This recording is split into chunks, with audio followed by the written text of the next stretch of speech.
8 மாதங்களை கடந்து 9வது மாதத்தின் முதல் ஞாயிற்றுக்கிழமை ஆராதனைக்கு வந்திருக்கும் உங்கள் அனைவரையும் எங்கள் மீட்பெரும் இரட்சகருமாகிய அன்பு நாதர் இயேசு கிறிஸ்துவின் திருநாமத்திலே அமோக்கியோ தமிழ் மெதடிஸ்ட் திருச்சபையின் சார்பிலே வாழ்த்தி வரவேற்பதிலே மகிழ்ச்சி அடைகின்றோம்.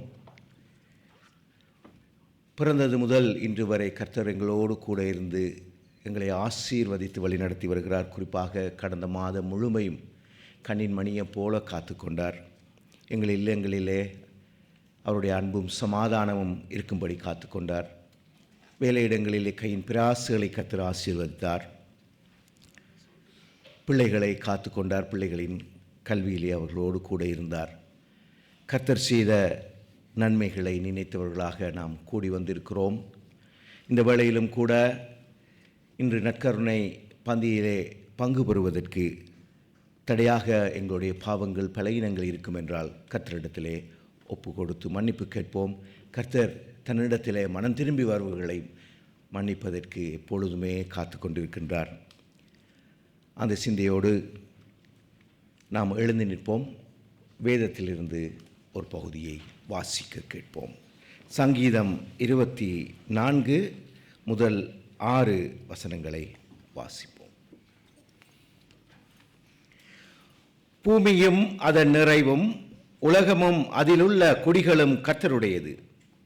அவரே அதை கடல்களுக்கு மேலாக அஸ்திவாரப்படுத்தி அதை நதிகளுக்கு மேலாக ஸ்தாபித்தார். யார் கர்த்தருடைய பர்வதத்தில் ஏறுவான்? யார் அவருடைய பரிசுத்த ஸ்தலத்தில் நிலைத்திருப்பான்?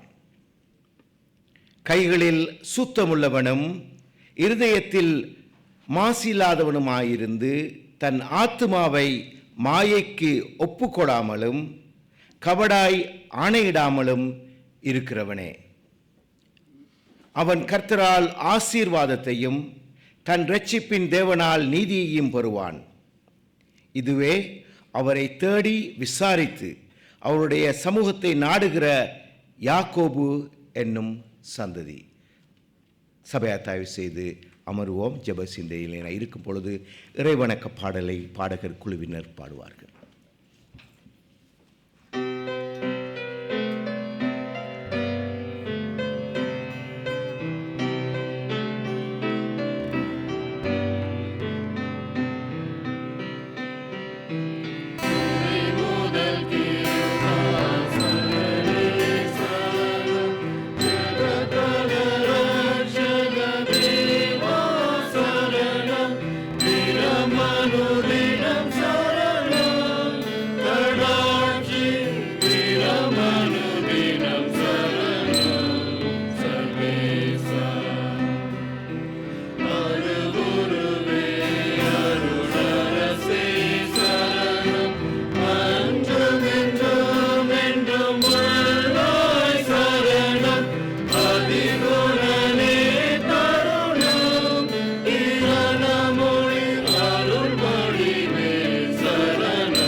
அன்பும் இரக்கமும் மகா கிருபையும் உள்ள கர்த்தாவே, இந்த காலை வேளையிலே சிரம் தாழ்த்தி வணங்குகிறோம். ஆண்டவரே, நீர் ஒருவரே ஆண்டவர், நீர் ஒருவரே உன்னதர், நீர் ஒருவரே பரிசுத்தர், எல்லா புகழும் மாட்சியும் என்று நமக்குரியது கர்த்தாவே. சுவாமி கர்த்தாவே, சுவாமி கடந்த மாதம் முழுமையும் எங்களை கண்மணி போல காத்து என்று அழைத்து வந்ததற்காக உமக்கு நன்றி கூறுவோம். ஆண்டவரே சுவாமி, இந்த ஞாயிறு ஆராதனையிலே குடும்பமாக வந்து அமோக்கியோ தமிழ் மெதடிஸ்ட் திருச்சபை என்னும் பெரிய குடும்பமாக ஒன்றிணைந்து உம்மை துதிக்க, உம்மை ஆராதிக்க கர்த்தாவே உமக்கு நன்றி செலுத்த ஆண்டவரே, பாடி மகிழ ஆண்டவரே, சத்தியத்தை கேட்க அதன்படி வாழ என்று நாம் இங்கே கூடி வந்திருக்கிறோம். ஆண்டவரே, வந்திருக்கும் ஒவ்வொருவரையும் ஆசீர்வதியும் அப்பா. கர்த்தாவே, நீர் செய்து வரும் எல்லா நன்மைகளுக்காக நன்றி. எங்களை குடும்பங்களை ஆசீர்வதித்து வருவதற்காக நன்றி. சுவாமி, எங்கள் குடும்பங்களிலே உமது அன்பும் சமாதானமும் இருக்கத்தக்கதாக காத்து வருவதற்காக நன்றி. சுவாமி, நீர் செய்த நன்மைகளை நினைத்தவர்களாக முழு மனதோடு இந்த ஆராதனையிலே கலந்து கொள்ள நீர் கிருபையாய் உதவி செய்யும் அப்பா. சுவாமி, இன்று நற்கருணை ஆராதனையிலே பங்கு பொழுது கர்த்தாவே, அபாத்திரவான்களாக பங்கு பெறாதபடிக்கு ஆண்டவரே சுவாமி, உமது கிருபையை பெற்றுக்கொண்டவர்களாக, உமது மன்னிப்பை பெற்றுக்கொண்டவர்களாக சுவாமி, இந்த நற்கருணை பந்தியிலே பங்கு பெற கிருபையாக உதவி செய்யும் அப்பா. எங்களுடைய பாவங்களை சுவாமி, பலவீனங்களை அறிக்கை செய்து நாம் விட்டு விடுகிறோம் ஆண்டவரே.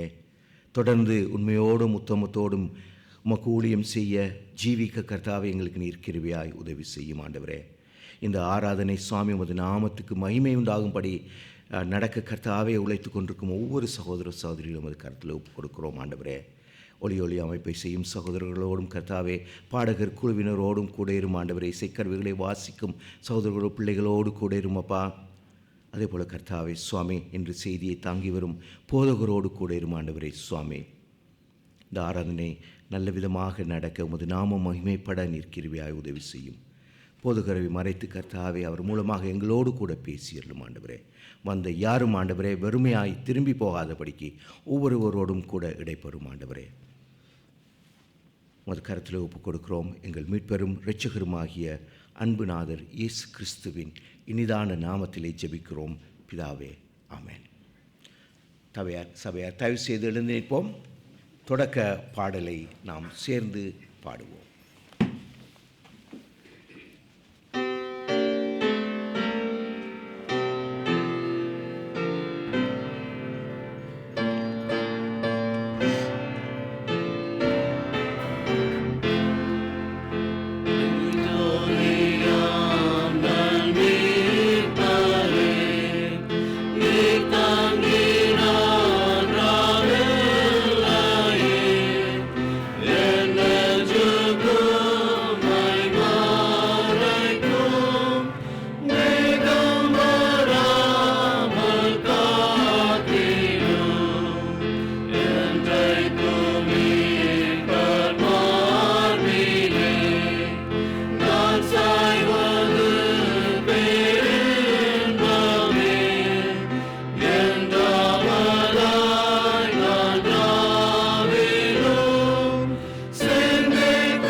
தொடர்ந்து நின்று கொண்டிருக்கையில் பொதுவான பாவ அறிக்கை ஜெபத்தை சேர்ந்து சொல்லுவோம். சர்வ வல்லமையும் மிகுந்த இரக்கமும் உள்ள பிதாவே, தப்பிப்போன ஆடுகளைப் போல நாங்கள் உம்முடைய வழிகளை விட்டு வழுவி அலைந்து போனோம். எங்கள் இருதயத்தின் யோசனைகளுக்கும் விருப்பங்களுக்கும் மிகவும் இணங்கி நடந்தோம். உமது பரிசுத்த கற்பனைகளுக்கு விரோதமாய் குற்றம் செய்தோம். செய்யத்தக்கவைகளை செய்யாமல் செய்யத்தகாதவைகளை செய்து வந்தோம். எங்களுக்கு சுகமே இல்லை. ஆனாலும் ஆண்டவரே, தேவரீர் எங்கள் கர்த்தராகிய இயேசு கிறிஸ்துவின் மூலமாய் மனிதருக்கு அருளி செய்த வாக்கு தத்தங்களின்படியே நிர்பாக்கியமுள்ள குற்றவாளிகளாகிய எங்களுக்கு இரங்கும். தப்பிதங்களை அறிக்கையிடுகிற எங்கள் மேல் பொறுமையாயிரும். பாவத்தின் நிமித்தம் துக்கப்படுகிற எங்களை சீர்படுத்தும். மிகவும் இரக்கமுள்ள பிதாவே, உம்முடைய பரிசுத்த நாமத்திற்கு மகிமை உண்டாகும்படி நாங்கள் இனி தேவபக்தியும் நீதியும் தெளிந்த புத்தியும் உள்ளவர்களாய் நடந்து வர இயேசு கிறிஸ்துவின் நிமித்தம் எங்களுக்கு கிருபை செய்தருளும். ஆமேன். தொடர்ந்து நின்று கொண்டிருக்கையில் அப்போஸ்தலருடைய விசுவாச பிரமாணத்தை பாடலாக பாடுவோம்.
சபையார் தயவு செய்து அமருங்கள்.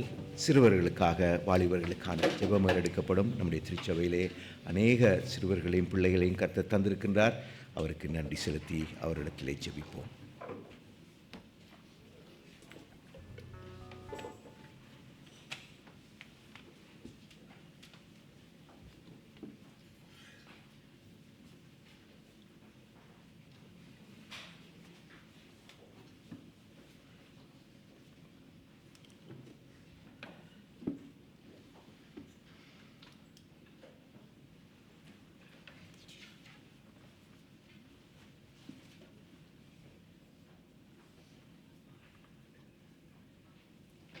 தலைகளை தாழ்த்தி ஜெபம் செய்வோம். ஸ்தோத்திரம் ஆண்டவரே, உம்மை துதிக்கிறோம், ஸ்தோத்தரிக்கிறோம், உம்மை புகழுகிறோம், போற்றுகிறோம். கிருபை நிறைந்தவராய், எங்கள் மேல் இரக்கம் நிறைந்தவராய் இருந்து கர்த்தாவே, இந்த திருச்சபைக்கு நீர் கொடுத்த அருமையான பிள்ளைகளுக்காக, வாலிப தம்பி தங்கைகளுக்காக நன்றி செலுத்துகிறோம் சுவாமி. கர்த்தாவே, உம்முடைய கிருபை, உம்முடைய இரக்கம் இந்த பிள்ளைகள் இந்த திருச்சபைக்கு நீர் சொத்தாக சம்பத்தாக கொடுத்தது சுவாமி. இந்த ஒவ்வொரு பிள்ளைகளையும் திருச்சபையாக உம்முடைய பாதத்திலே ஒப்புக் கொடுத்து ஆண்டவரே, இவர்களை நீர் ஆசீர்வதிக்கும்படியாக உம்முடைய திருப்பாதம் பணிகிறோம். கர்த்தர் ஒரு விசை உம்முடைய ஆணி பாய்ந்த கரத்தை நீட்டி இந்த பிள்ளைகளை தொட வேண்டுமாய் கெஞ்சுகிறோம் சுவாமி. சிறு பிள்ளைகள் என்னிடத்தில் வருகிறதற்கு தடை செய்யாதிருங்கள் என்று சொன்ன தேவன், ஆண்டவரே, அருமையான இந்த சிறு குழந்தைகளுடைய சமூகத்திலே வந்திருக்கிறாங்க சுவாமி. இவருடைய எல்லா பலவீனங்களையும் உடலில் சுகவீனங்களையும் நீ நீக்கும்படியாக ஒப்பு கொடுத்து ஜெபிக்கிறோம். கர்த்தாவே, படித்து கொண்டிருக்கிற பிள்ளைகளுடைய ஆண்டவரே படிப்பை உடைய சமூகத்தில் ஒப்பு கொடுக்குறோம். பிஎஸ்எல்லிக்காக ஆண்டவரே முயற்சி செய்து கொண்டிருக்கிற பிள்ளைகள், படிப்பிற்காக பரீட்சைக்காக தயார் பண்ணி கொண்டிருக்கிற பிள்ளைகளை ஆண்டவரே உம்முடைய சமூகத்தில் ஒப்பு கொடுக்குறோம் சுவாமி. ஆண்டவரே, ஞானத்தில் குறைவுள்ள என்னை நோக்கி கேட்க கடவன் என்று சொன்னீரே. இந்த பிள்ளைகளுக்கு தேவையான ஞானத்தை பரிபூரணமாய் சம்பூரணமாய் கொடுத்து வழிநடத்த வேண்டுமாய் கெஞ்சுகிறோம் சுவாமி. ஆண்டவரே, உம்முடைய பணிமுண்டுகளை செய்கிறதற்கு பசேலுக்கு தெய்வீக ஞானத்தினால் ஆவியினாலே நிறைத்த தேவன், ஆண்டவரே, இந்த பிள்ளைகளை இந்த உலக பாடங்களில் ஆண்டவரே முன்னேற, ஆண்டவரே இயேசு கிறிஸ்து என்ற நாமத்தை அறிந்த பிள்ளைகள் உயர்ந்த அடைக்கலத்திலே இருக்க கர்த்தாவே, இவர்களுக்கு நீர் கிருபையும் தயவும் செய்யும்படியாய் ஜெபிக்கிறோம். உடல் சுகத்தையும் பலத்தையும் ஆண்டவரே நீர் பொறுப்பெடுத்துக் கொள்ளுங்க. பொல்லாங்கன் கண் போடாதபடி இரத்த கோட்டைக்குள் மூடி மறைத்து கொள்ளுங்க சுவாமி. உலகத்தின் நிழல் இவர்கள் மேல் படாதபடி கர்த்தாவே உம்முடைய தெய்வீக ஆவியானவர் ஆண்டவரே போர்வையாய் இவர்களை மூடிக்கொள்ள வேண்டுமாய் ஒப்பு கொடுத்து செபிக்கிறோம் சுவாமி. ஆண்டவரே, இவர்களுக்கு எந்தெந்த ஏரியாக்களில் ஸ்ட்ரகிள் இருக்குதோ சுவாமி, படிப்பில் மற்றும் ஆண்டவரே கீழ்ப்படிதலில் மற்றும் ஆண்டவரே எந்தெந்த இடத்துல ஆண்டவரே இவர்களுக்கு தொடுதல் தேவையோ கர்த்தாவை நாங்கள் திருச்சபையாக உம்முடைய திருப்பாதம் படுகிறோம். ஆண்டவரே, அந்தந்த ஏரியாக்களில் ஆண்டவரே நீர் இவர்களை தொட்டு ஆசீர்வதித்து பலப்படுத்தி குறைகளை எல்லாம் நிறைவாக்க வேண்டுமாய் கெஞ்சுகிறோம் சுவாமி. படிப்பிலே ஆர்வத்தை கொடுங்க. கீழ்ப்படிதலிலே ஆண்டவரே இவர்கள் மனம் உகந்தவர்களாக கிறிஸ்துவுக்கும் பெற்றோருக்கும் பெரியோருக்கும் கீழ்ப்படிந்து நடக்கவும் திருச்சபைக்கு ஒரு நல்ல ஆண்டவரே தூண்களாக வளரவும் நீர் கிருபையும் தயவும் பாராட்டும்படியாக ஒப்புக் கொடுக்கிறோம். கர்த்தாவே, பிள்ளைகளுடைய எல்லா காரியங்களையும் நீர் பொறுப்பெடுத்துக் கொள்ளுங்க, தேவைகளை பொறுப்பெடுத்துக் கொள்ளுங்க சுவாமி. ஆண்டவரே, குடும்பத்தின் மூலமாக இவர்களுக்கு கிடைக்க வேண்டிய சகல நன்மைகளும் திருச்சபையின் மூலமாக கிடைக்கிற சகல நன்மைகளையும் இவர்கள் பயன்படுத்தி கொள்ளவும் எழும்பி பிரகாசிக்கவும் நீர் கிருபையும் தயவும் செய்யும்படியாக ஒப்புக் கொடுத்து ஜெபிக்கிறோம். ஆண்டவரே, சிறு குழந்தைகளை உடைய சமூகத்தில் ஒப்புக் கொடுக்கிறோம் சுவாமி. எங்களது திருச்சபைக்கு நீர் கொடுத்த சிறு குழந்தைகளுக்காக நன்றி செலுத்தி ஜெபிக்கிறோம். அவர்களையும் தேவ ஆவியானவர் மூடிக்கொள்ளும்படியாய் ஜெபிக்கிறோம் சுவாமி. இவர்கள் போகையிலும் வருகையிலும் தேவ ஆவியானவர் கூட நடக்கும்படியாய் ஜெபிக்கிறோம். கர்த்தாவே, இவர்கள் ரோட்டிலே இருக்கும்போதும் ஆண்டவரே நண்பர்கள் மத்தியிலே இருக்கும்போதும் கர்த்தர் இவர்களுக்கு ஒரு தெய்வீக பாதுகாப்பை கொடுத்து வழிநடத்த வேண்டுமாய் கெஞ்சுகிறோம் சுவாமி. ஆண்டவரை, பெற்றோருக்கு இவர்களை பற்றிய ஆண்டவரை ஜெப தேவைகள் இருக்குமாயின் சுவாமி, நாங்கள் எல்லோரும் ஒருமனப்பட்டு ஜெபிக்கிறோம். அந்த பெற்றோருடைய ஜெபத்தை, பிள்ளைகளை குறித்த அந்த பாரத்தை கர்த்தர் ஆசீர்வதித்து கர்த்தாவே ஆம் என்றும் ஆமேன் என்றும் பலிகி பெருகி செய்ய வேண்டுமாய் ஜெபிக்கிறோம். இயேசு கிறிஸ்துவின் வல்ல நாமத்தில் எங்கள் ஜெபத்தை ஏறெடுக்கிறோம் எங்கள் நல்ல பிதாவே, ஆமேன். ஸ்தோத்திர ஜெபத்திற்காக வருகிறவர்கள் முன்பாக வரும்படியாக உங்களை அன்போடு கேட்டுக்கொள்கிறோம்.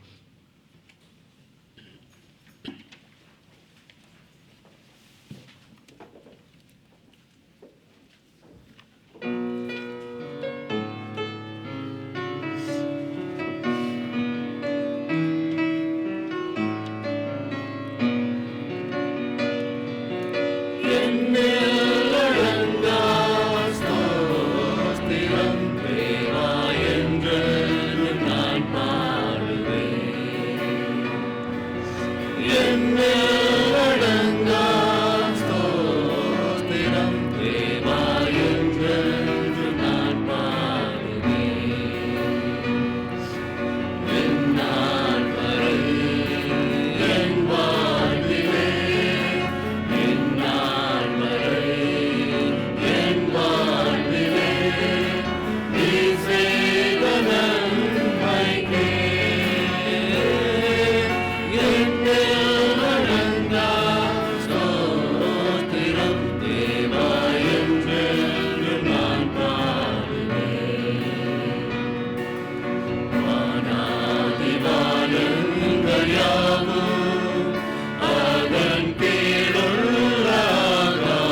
எண்ணில் அடங்கா ஸ்தோத்திரம் பிதாவே, எண்ணில் அடங்கா ஸ்தோத்திரம் மீட்பரே, எண்ணில் அடங்கா ஸ்தோத்திரம் பரிசுத்த ஆவியானவரே.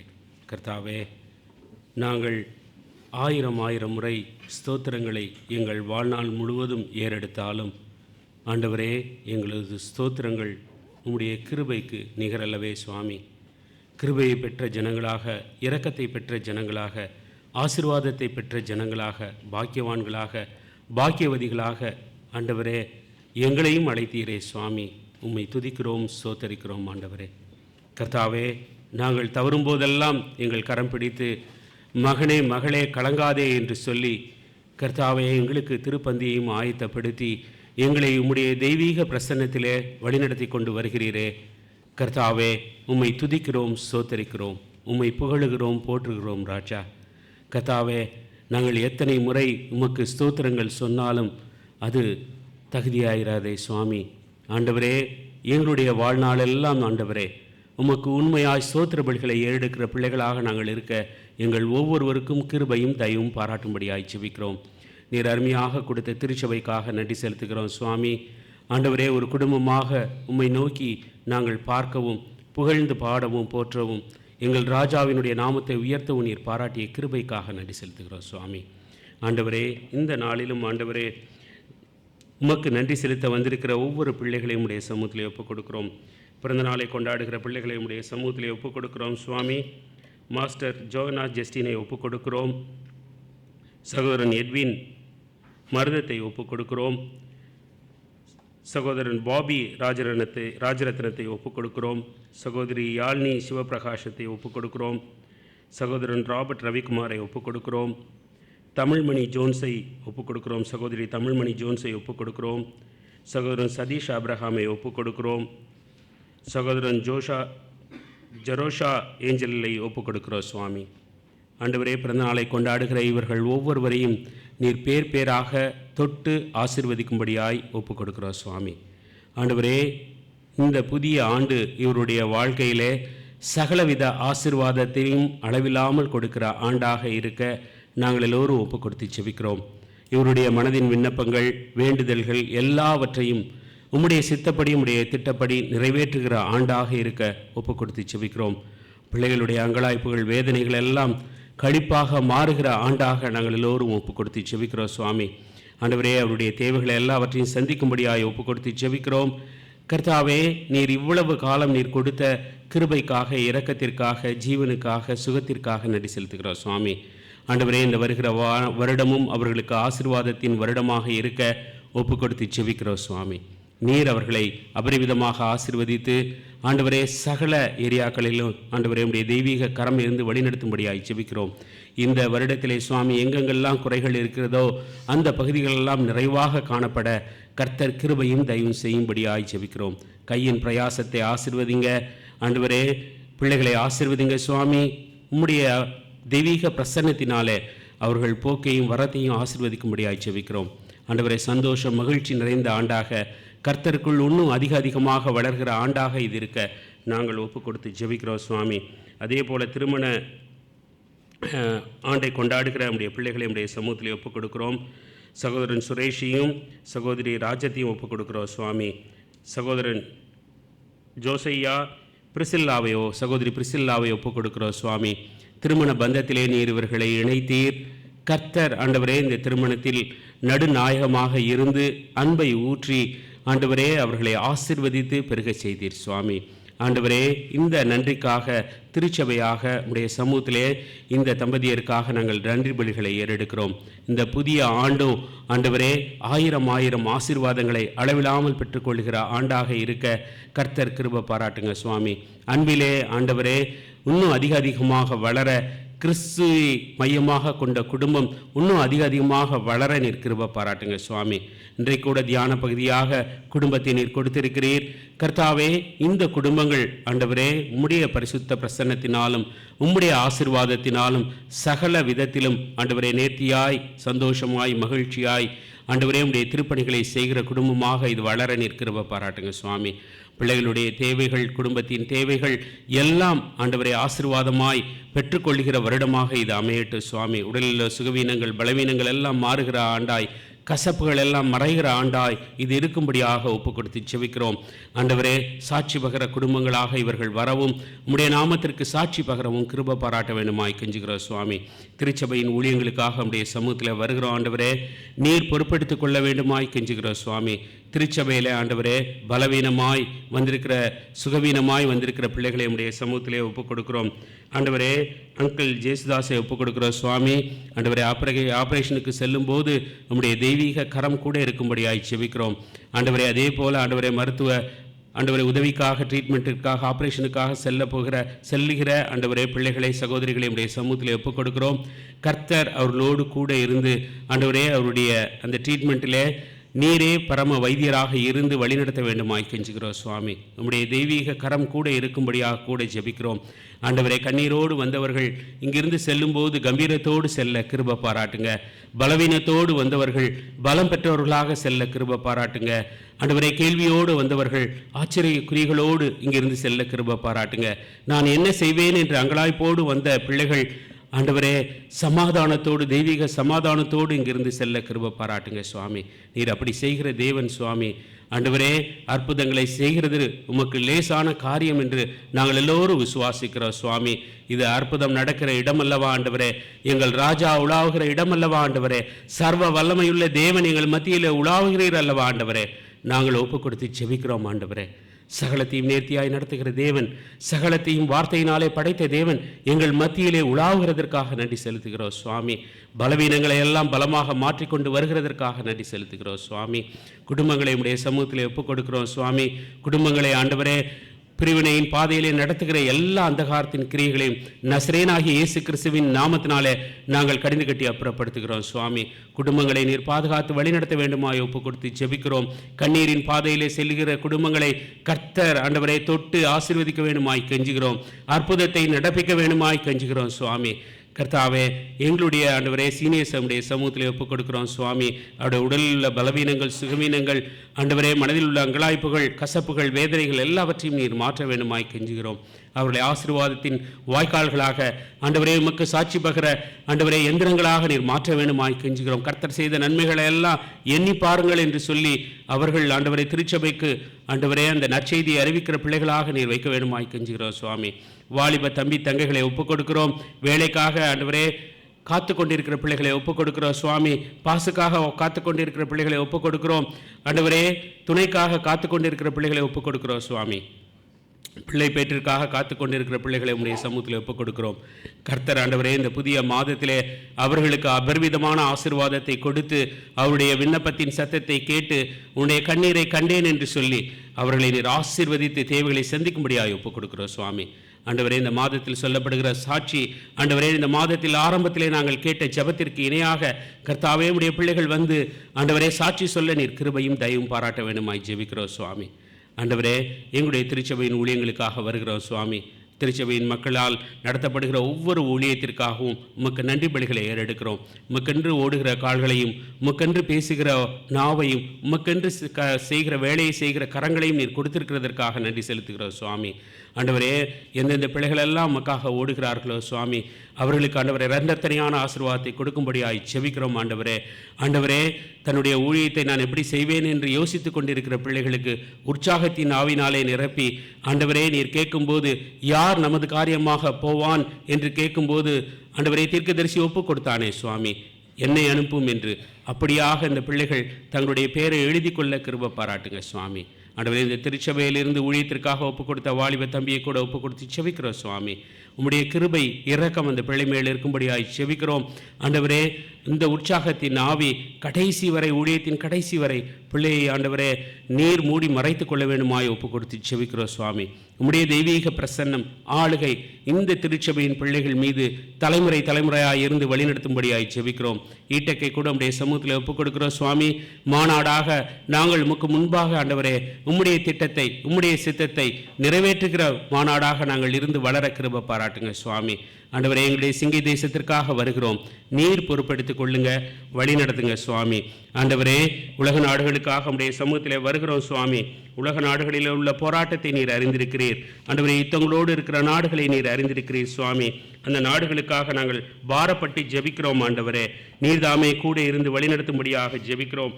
கர்த்தர் பெரிய காரியங்களையும் அற்புத அடையாளங்களையும் நீர் செய்ய வேண்டுமாய் ஜெபிக்கிறோம் சுவாமி. கர்த்தர் ஆண்டவரே உலகத்தில் சமாதானத்தை கொடுத்து அந்த சமாதானத்தின் மூலமாக ஆண்டவரே பெரிய ஆண்டவரே உம்முடைய நாமம் மகிமைப்படத்தக்கதாக உம்முடைய நாமம் உயர்ந்திருக்கத்தக்கதாக சுவிசேஷம் பூமியில் எங்கும் பரவத்தக்கதாக கிருபையும் தயவும் பாராட்டுங்க. இப்படியாக நாங்கள் வேண்ட மறந்த இகபர நன்மையினால இந்த திருச்சபையும் எங்களுடைய மாநாட்டையும் நீர் ஆசீர்வதிக்கும்படியாக ஒப்புக் கொடுத்து ஜெபிக்கிறோம். இயேசு கிறிஸ்துவின் வல்ல நாமத்தில் ஜெபத்தை ஏறெடுக்கிறோம் எங்கள் நல்ல பிதாவே, ஆமீன். கர்த்தருடைய ஜெபத்தை பாடலாக பாடலாம். பரத்திலெங்கள் பிதாவே, பரிசுத்தமானவரே,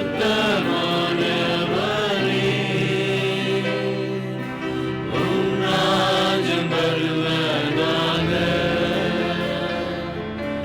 உம் சித்தம் நிறைவேறவே, உம் ராஜ்யம் வருவதாக, உம் சித்தம்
நாங்கள் மன்னிப்பது போல நீரோ எங்கள் பாவ கடன்களை மன்னித்தருளும். பரலோகத்தில் எங்கள் பிதாவே, சாத்தானின் வலையில் நீ காத்து தீங்கினின்று ரட்சியும். சாத்தானின் வலையில் நீ காத்து தீங்கினின்று ரட்சியும். மகிமை வல்லமையாம் என்றென்றைக்குமாக.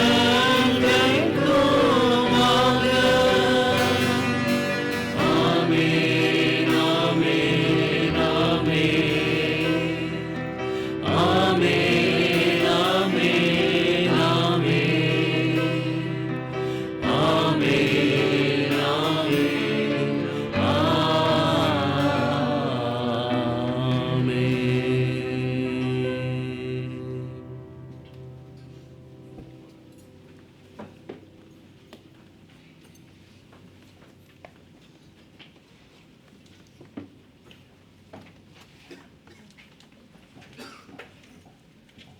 சபையார் தயவு செய்து எழுந்து நிற்போம்.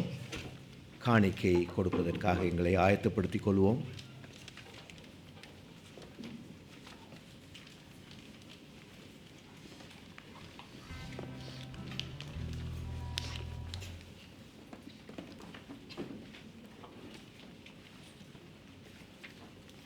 ஜெபிப்போம். அன்பும் இரக்கமும் மகா கிருபையும் உள்ள கர்த்தாவே சுவாமி, எங்களுடைய வாழ்க்கையிலே போதுமானவராக இருந்து கூடவே இருந்து காத்து வழி நடத்தி வருவதற்காக நன்றி ஆண்டவரே. நீர் செய்து வரும் எல்லா நன்மைகளுக்காக உமக்கு நன்றி. கையின் பிரயாசிகளை ஆசீர்வதித்து வருவதற்காக நன்றி ஆண்டவரே. இப்பொழுதும் கூட ஆண்டவரே, நீர் செய்த நன்மைகளை நினைத்தவர்களாக நாம் கொடுக்கும் காணிக்கைகளையும் தசம பாகங்களையும் ஏற்றுக்கொள்ளும் ஆண்டவரே. ஆசீர்வதியும் அப்பா, பலப்படுத்தும் ஆண்டவரே. இந்த காணிக்கைகளும் தசம பாகங்களும் ஒரு ராஜ்ய விரிவாக்கத்துக்கு என்று பயன்படுத்தப்பட நீர் கிருபையாய் உதவி செய்யும். உங்கள் கருத்திலே ஒப்புக் கொடுக்கிறோம். எங்கள் மீட்பெரும் இரட்சகருமாகிய அன்புநாதர் இயேசு கிறிஸ்துவின் நாமத்திலே ஜெபிக்கிறோம் பிதாவே, ஆமென்.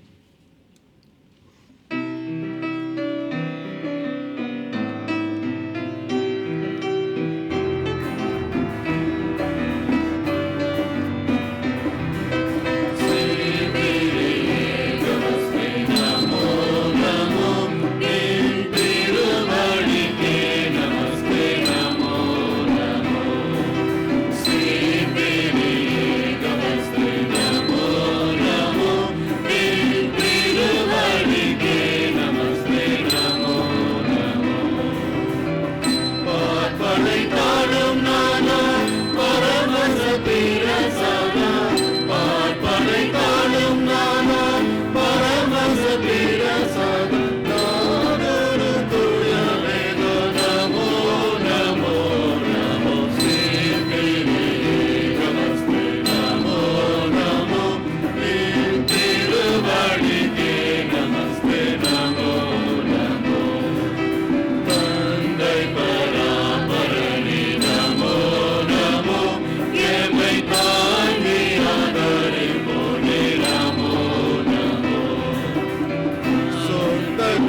சபையார் தொடர்ந்து நின்று கொண்டிருக்கையில் திருமறை பாடம் வாசிக்க கேட்போம்.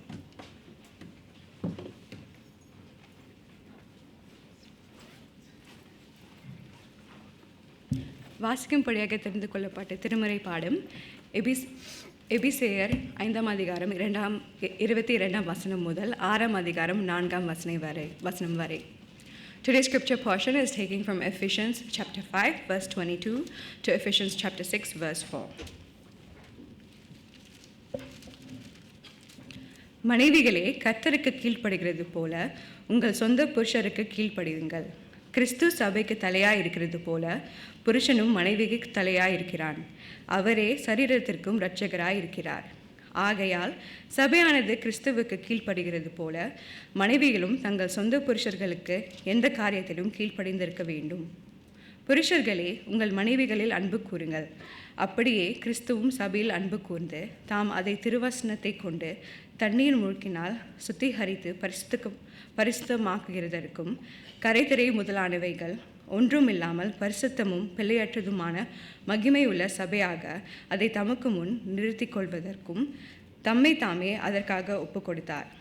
அப்படியே புருஷர்களும் தங்கள் மனைவிகளை தங்கள் சொந்த சரீரங்களாக பாவித்து அவர்களுக்கு அன்பு கூற வேண்டும். தன் மனைவியில் அன்பு கூறுகிறவன் தன்னில் தான் அன்பு கூறுகிறான். தன் சொந்த மாம்சத்தை பகித்தவன் ஒருவனும் இல்லை. கர்த்தர் சபையை போஷித்து காப்பாற்றுகிறது போல ஒவ்வொருவனும் தன் மாம்சத்தை போஷித்து காப்பாற்றுகிறான். நாம் அவருடைய சரீரத்தின் அவயவங்களாயும் அவருடைய மாம்சத்திற்கும் அவருடைய எலும்புகளுக்கும் உரியவர்களாயும் இருக்கிறோம். இதன் நிமித்தம் மனுஷன் தன் தகப்பனையும் தன் தாயையும் விட்டு தன் மனைவியுடன் இசைந்து இருவரும் ஒரே மாம்சமாய் இருப்பார்கள். இந்த இரகசியம் பெரியது. நான் கிறிஸ்துவை பற்றியும் சபையை பற்றியும் சொல்லுகிறேன். எப்படியும் உங்களிலும் அவனவன் தன்னிடத்தில் அன்பு கூறுவது போல தன் மனைவியிடத்திலும் அன்பு கூற கடவான். மனைவியும் புருஷனிடத்தில் பயபக்தியாய் இருக்க கடவள். 6ஆம் அதிகாரம். பிள்ளைகளே, உங்கள் பெற்றோருக்கு கர்த்தருக்குள் கீழ்ப்படியுங்கள். இது நியாயம். உனக்கு நன்மை உண்டாயிருப்பதற்கும் பூமியிலே உன் வாழ்நாள் நீடித்திருப்பதற்கும் உன் தகப்பனையும் உன் தாயையும் கனப்பண்ணுவாயாக என்பதே வாக்குத்தத்தமுள்ள முதலாம் கற்பனையாய் இருக்கிறது. பிதாக்களே, நீங்களும் உங்கள் பிள்ளைகளை கோபப்படுத்தாமல் கர்த்தருக்கேற்ற சிச்சையிலும் போதனையிலும் அவர்களை வளர்ப்பீர்களாக. இது கர்த்தருடைய வார்த்தை. சபையார் அமரவும்.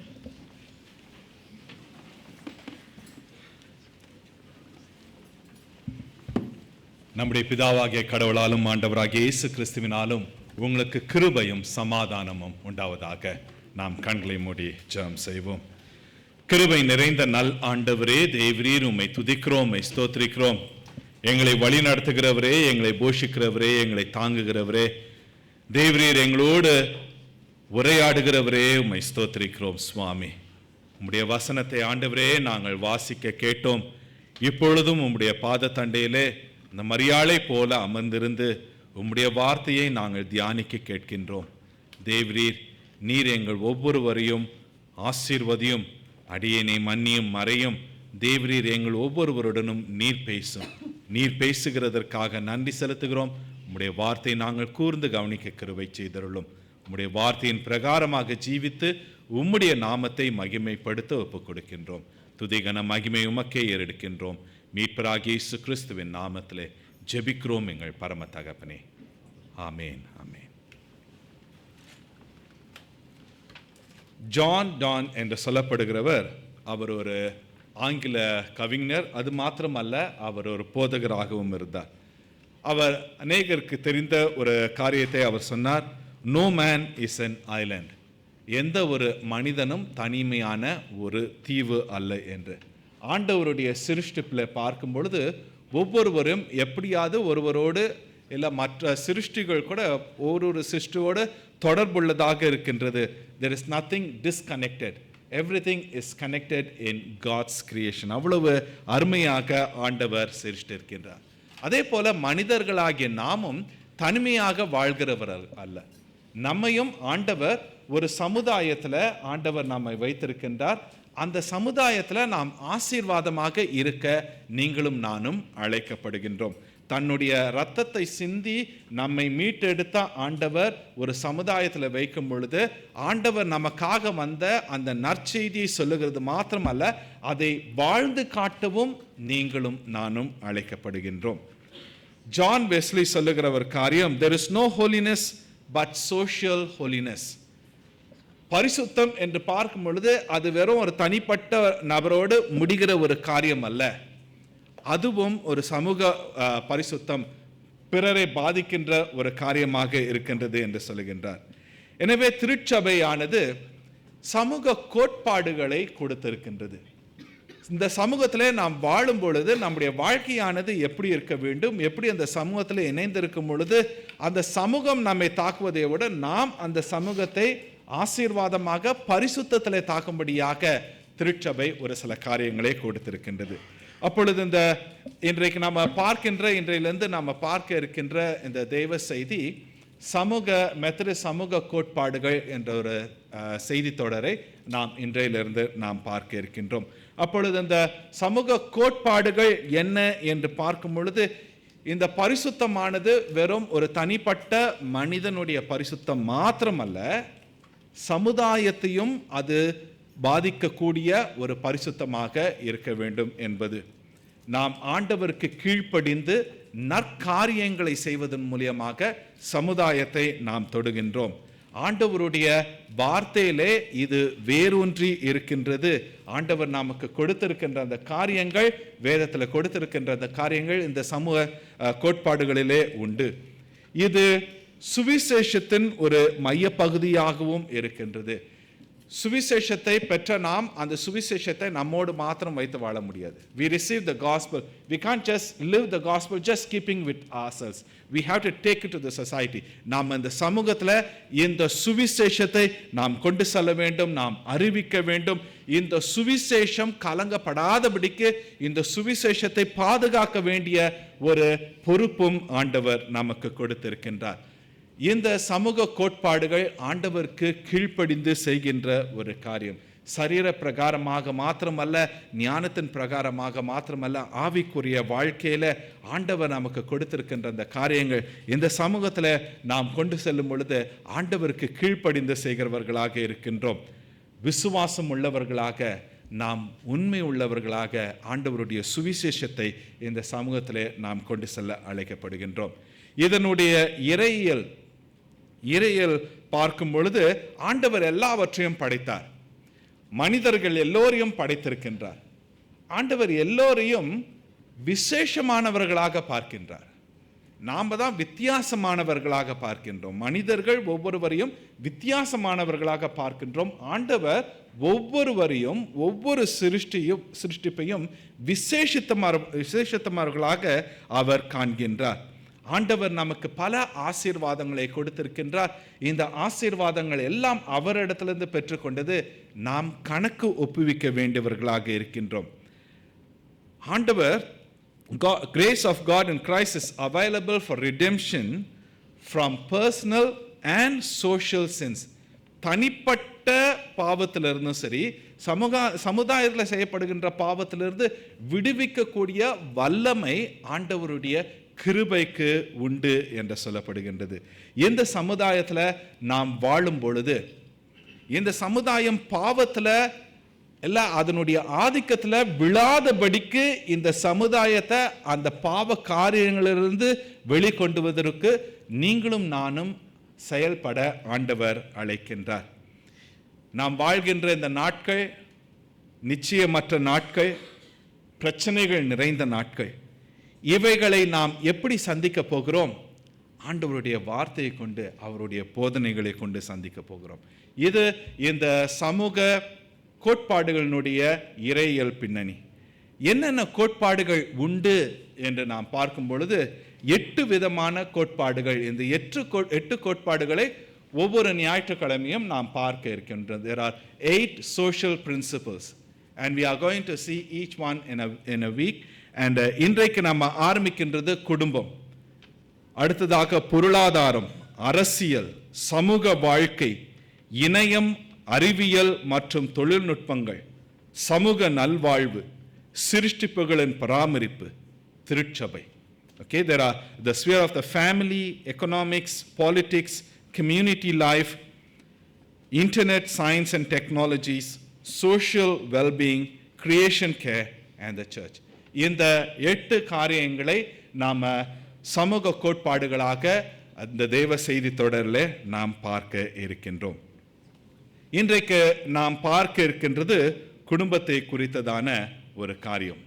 நாம் எல்லோருக்கும் தெரிந்த காரியம், ஆண்டவர் இந்த குடும்பத்தை அவர்தான் ஆரம்பித்து அதை தொடர்ந்து ஆண்டவர் பாதுகாத்து வருகின்றார்.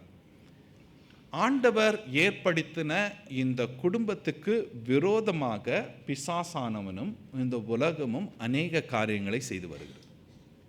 God is the one who initiated family and he is the one who is sustaining it, blessing it. But on the other side, Satan and the world, they are always attacking the family. குடும்பமும் குடும்பத்தினுடைய காரியங்கள், the family values, இது எல்லாவற்றையும் இந்த உலகமானது பல வழிகளிலே இது பாதித்து அவைகளை காரியங்களை செய்து கொண்டிருக்கின்றது. குடும்பத்தில் உண்மை இல்லாத ஒரு சூழ்நிலை, பொறுப்பற்ற ஒரு சூழ்நிலை, அன்பு பாதிக்கப்பட்டிருக்கின்ற ஒரு சூழ்நிலை, கரிசனையற்ற ஒரு சூழ்நிலை, உறவுகள் முறிந்து போகின்ற ஒரு சூழ்நிலை அநேக குடும்பங்களிலே உண்டு. கிறிஸ்தவ குடும்பங்களிலும் இது உண்டு. ஏதோ வெளியே நடக்கிறது மாத்திரமல்ல, கிறிஸ்தவ குடும்பங்களிலும் இக்காரியங்கள் நடைபெறுகின்றது. சிங்கப்பூர் தேசத்தில் குடும்பங்களுடைய பிரச்சனைகள் என்று பார்க்கும் பொழுது முக்கியமாக அவர்கள் சொல்லுகின்ற ஒரு சில காரியங்கள் உண்டு. அவர் சொல்லுகின்ற ஒரு காரியம் வன்முறை, குடும்பத்தில் இருக்கின்ற வன்முறை இல்லை அப்யூஸ், பாதிக்கப்பட்டவர்கள் அவர்களை தவறாக பயன்படுத்துவது. இன்னும் அதிகமாக சொல்லப்படுகின்ற காரியம் என்னென்றால் விவாகரத்து, டிவோர்ஸ் இல்லை. அடுத்தது குடும்பத்தில் இருக்கிறவர்களுக்குள்ளாக அந்த கம்யூனிகேஷன். இன்றைக்கு நமக்கு நல்லாக தெரியும், ஃபேமிலியாக சாப்பிட போவாங்க, ஆனால் எல்லாம் எப்படி இருப்பாங்க, அவங்கவுங்க ஃபோனில் தான் இருப்பாங்க இல்லை. வீட்டில் குடும்பத்தில் இருந்தால் கூட பிள்ளைய கூப்பிடணும் அப்படின்னா என்ன பண்ணுறாங்க, வாட்ஸ்அப்பில் தான் மெசேஜ் அனுப்புகிறாங்க. ஓகே, ஒரு சில குடும்பங்களில் கணவன் வீட்டுக்கு வந்துட்டாரா, மனைவி வீட்டுக்கு வந்துட்டாங்களா, பிள்ளைங்க வீட்டில் தான் இருக்காங்களா தெரியல. அப்பேற்பட்ட ஒரு உடைந்த ஒரு சூழ்நிலையில் இன்றைய நாட்களில் குடும்பங்கள் இருக்கின்றது. அநேக காரியங்களை பார்க்கும் பொழுது இன்றைக்கு பொருளாதாரம், அதனால் ஒரு சில இடங்களில் பார்க்கும் பொழுது பெற்றோர் 2-3 வேலை செய்கிறார்கள். அதனால் பிள்ளைகளோடு அவர்களுக்கு நேரத்தை செலவழிக்க முடியாமல் இருக்கின்றது.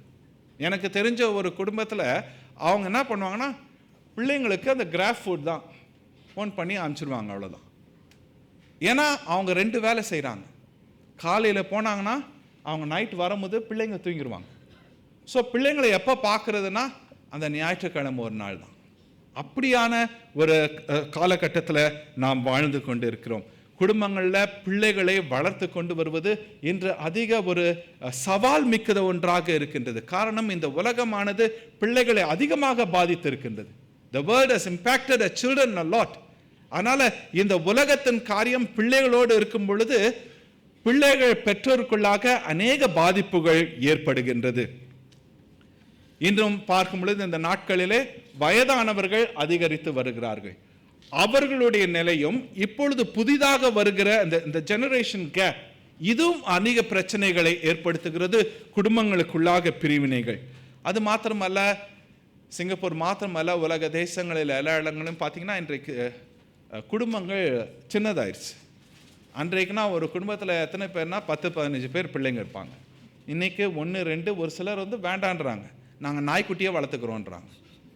இல்லை, அந்த மாதிரி ஒரு சுச்சுவேஷனில் இன்றைக்கு பாதிக்கப்பட்டு மக்கள் அப்படியான ஒரு காலகட்டத்துக்குள்ளாக போய்கொண்டு இருக்கிறார்கள். குடும்பமானது எல்லா சூழ்நிலைகளிலும் பாதிக்கப்படுகின்றது. குடும்பங்களில் பிரச்சனைனால உடனடியாக சொல்கிற முதலாவதாக வருகிற வார்த்தை என்னன்னா, ஐ வாண்ட் டிவோர்ஸ், இல்லை எனக்கு விவாகரத்து வேணும். சிங்கப்பூரில் இந்த சிவில் டிவோர்ஸ் என்று சொல்லும் பொழுது 2023க்கும் 2024 பார்க்கும் பொழுது அந்த சிவில் டிவோர்ஸ் கொஞ்சம் குறைஞ்சிருக்கு அப்படின்னு சொல்கிறாங்க. ஆனால் மொத்தமாக இந்த 2023லேருந்து 2024க்கு எல்லா டிவோர்ஸையும் மொத்தமாக எடுத்து பார்த்தா 3.7% இன்க்ரீஸ் ஆயிருக்கு என்று சொல்லுகிறார். இன்றைக்கு இந்த காலகட்டம், இந்த மாடர்ன் ஏஜ் எப்படி வளர்ந்து கொண்டு இருக்கின்றன, உறவுகள் ஹஸ்பண்ட் அண்ட் ஒய்ஃப், அந்த உறவு எப்படின்னா ஒரு பேண்ட் ஷர்ட் மாத்திர மாதிரி எனக்கு கம்பேட்டபிள் இல்லை, என்னால் I can't wear the same thing, I want to throw the pant, I want to buy a new one. அந்த மாதிரியான ஒரு காலகட்டத்தில் போயிட்டாங்க. எனக்கு உன்னோட சரி, எனக்கும் உனக்கும் there is difference of opinion, they are not able to come together, but what they decide immediate is we want to separate. இதை இந்த உலகம் செய்கிற காரியம் என்னன்னா, அதை உற்சாகப்படுத்துகிறது. ஆனால் திருச்சபை என்ன பண்ணுது, அதற்கு எதிர்த்து நிற்கின்றது. இல்லை, எப்பேற்பட்ட ஒரு போராட்டமாக இருந்தாலும் இவர்கள் ஒன்றாக இணைய வேண்டும். திருமணத்தில் செய்யப்படுகின்ற காரியம் என்ன, அந்த வாக்குத்தத்தம் கொடுக்கிறேன்னா, வாழ்விலும் தாழ்விலும் இல்லை, மரணம் நம்மை பிரிக்கும் வரை இல்லை. ஆனால் இந்த காரியங்கள், இன்று இருக்கின்ற உலகத்தின் காரியங்கள் பாதிக்கப்படும் பொழுது குடும்பங்கள் அதிகமாக பாதிக்கப்படுகின்றது. இப்பேற்பட்ட ஒரு சூழ்நிலையில், இப்பேற்பட்ட ஒரு சமுதாயத்தில் வாழும் பொழுது கிறிஸ்தவர்களாகிய நாம் குடும்பத்தின் அந்த மதிப்பினை, ஆண்டவர் ஏற்படுத்தின அந்த குடும்பத்தின் மதிப்பினை இந்த சமுதாயத்தில் நிலைநிறுத்த வேண்டியவர்களாக இருக்கின்றோம். கிறிஸ்தவருக்கு பிரியமானவர்களே, நம்முடைய குடும்பங்களில் பிரச்சனையே கிடையாது. பிரச்சனையே இல்லாத குடும்பம் கிடையாது. எல்லா குடும்பத்திலையும் ஏதாவது போராட்டங்கள் உண்டு, இல்லை மன வேறுபாடுகள் உண்டு, கருத்து வேறுபாடுகள் உண்டு, எல்லாம் உண்டு. இவைகள் மத்தியிலும் ஆண்டவர் இடத்துல ஒப்பு கொடுத்து நிலையாக நிற்கும் பொழுது நாம் ஆசீர்வதிக்கப்படுகின்றோம். நம் மூலியமாக இந்த சமுதாயம் ஆசீர்வதிக்கப்படுகின்றது. இதனுடைய முக்கியத்துவத்தை நாம் தெரிந்து கொள்ள வேண்டும். எனவே இன்று நாம் வாசிக்க கேட்ட அந்த பகுதியிலிருந்து தெய்வ செய்தியை நாம் கேட்க இருக்கின்றோம். இது எபேசியர் 5வது அதிகாரம். நாம் வாசிக்க கேட்டது 22 முதல் 6வது அதிகாரம் 4வது வசனம் வரைக்கும். ஆனால் தேவ செய்தியில, இந்த செய்தியில நான் ஒரு வசனத்தை கூட்ட போகிறேன். 5வது அதிகாரம் 21வது வசனம். யாராவது ஒரு வாசியுங்கள். இதுதான் முக்கியமான ஒரு வசனம். Chapter 5 verse 21. Submitting to one another out of reverence for Christ. இந்த வசனத்தை நாம் புரிந்து கொள்ளும் பொழுதுதான் இதற்கு பிற்பாடு வருகிற காரியங்களை நாம் தெரிந்து கொள்ள வேண்டும். முதல் பிரச்சனை இங்க என்னன்னா, சப்மிட். தமிழ்ல என்ன சொல்லப்பட்டிருக்கின்றது? கீழ்ப்படிந்திருங்கள்.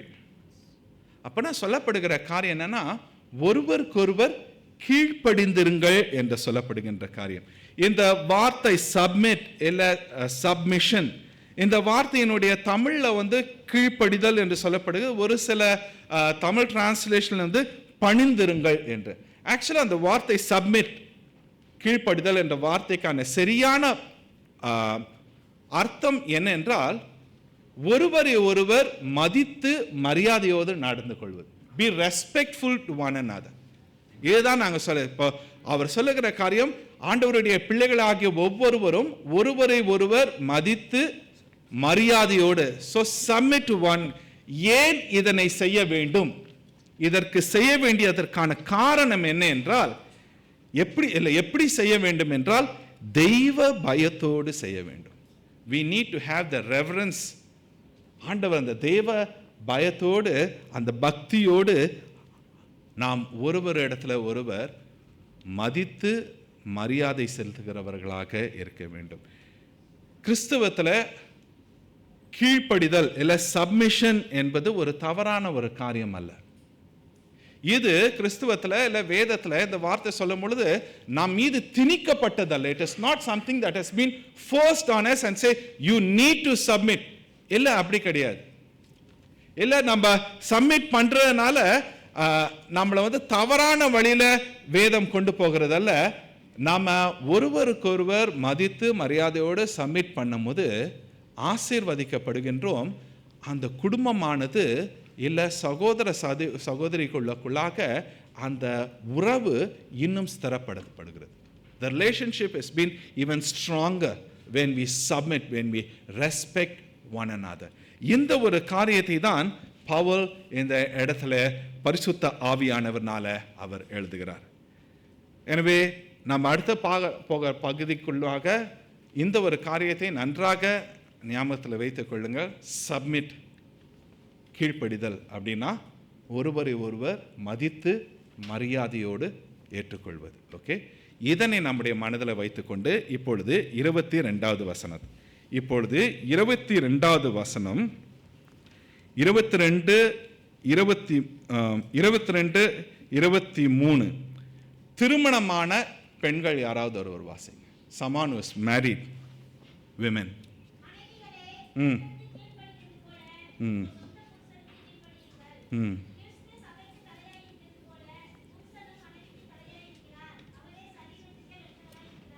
ஓகே, இது பிரச்சனை உள்ள ஒரு வசனம்.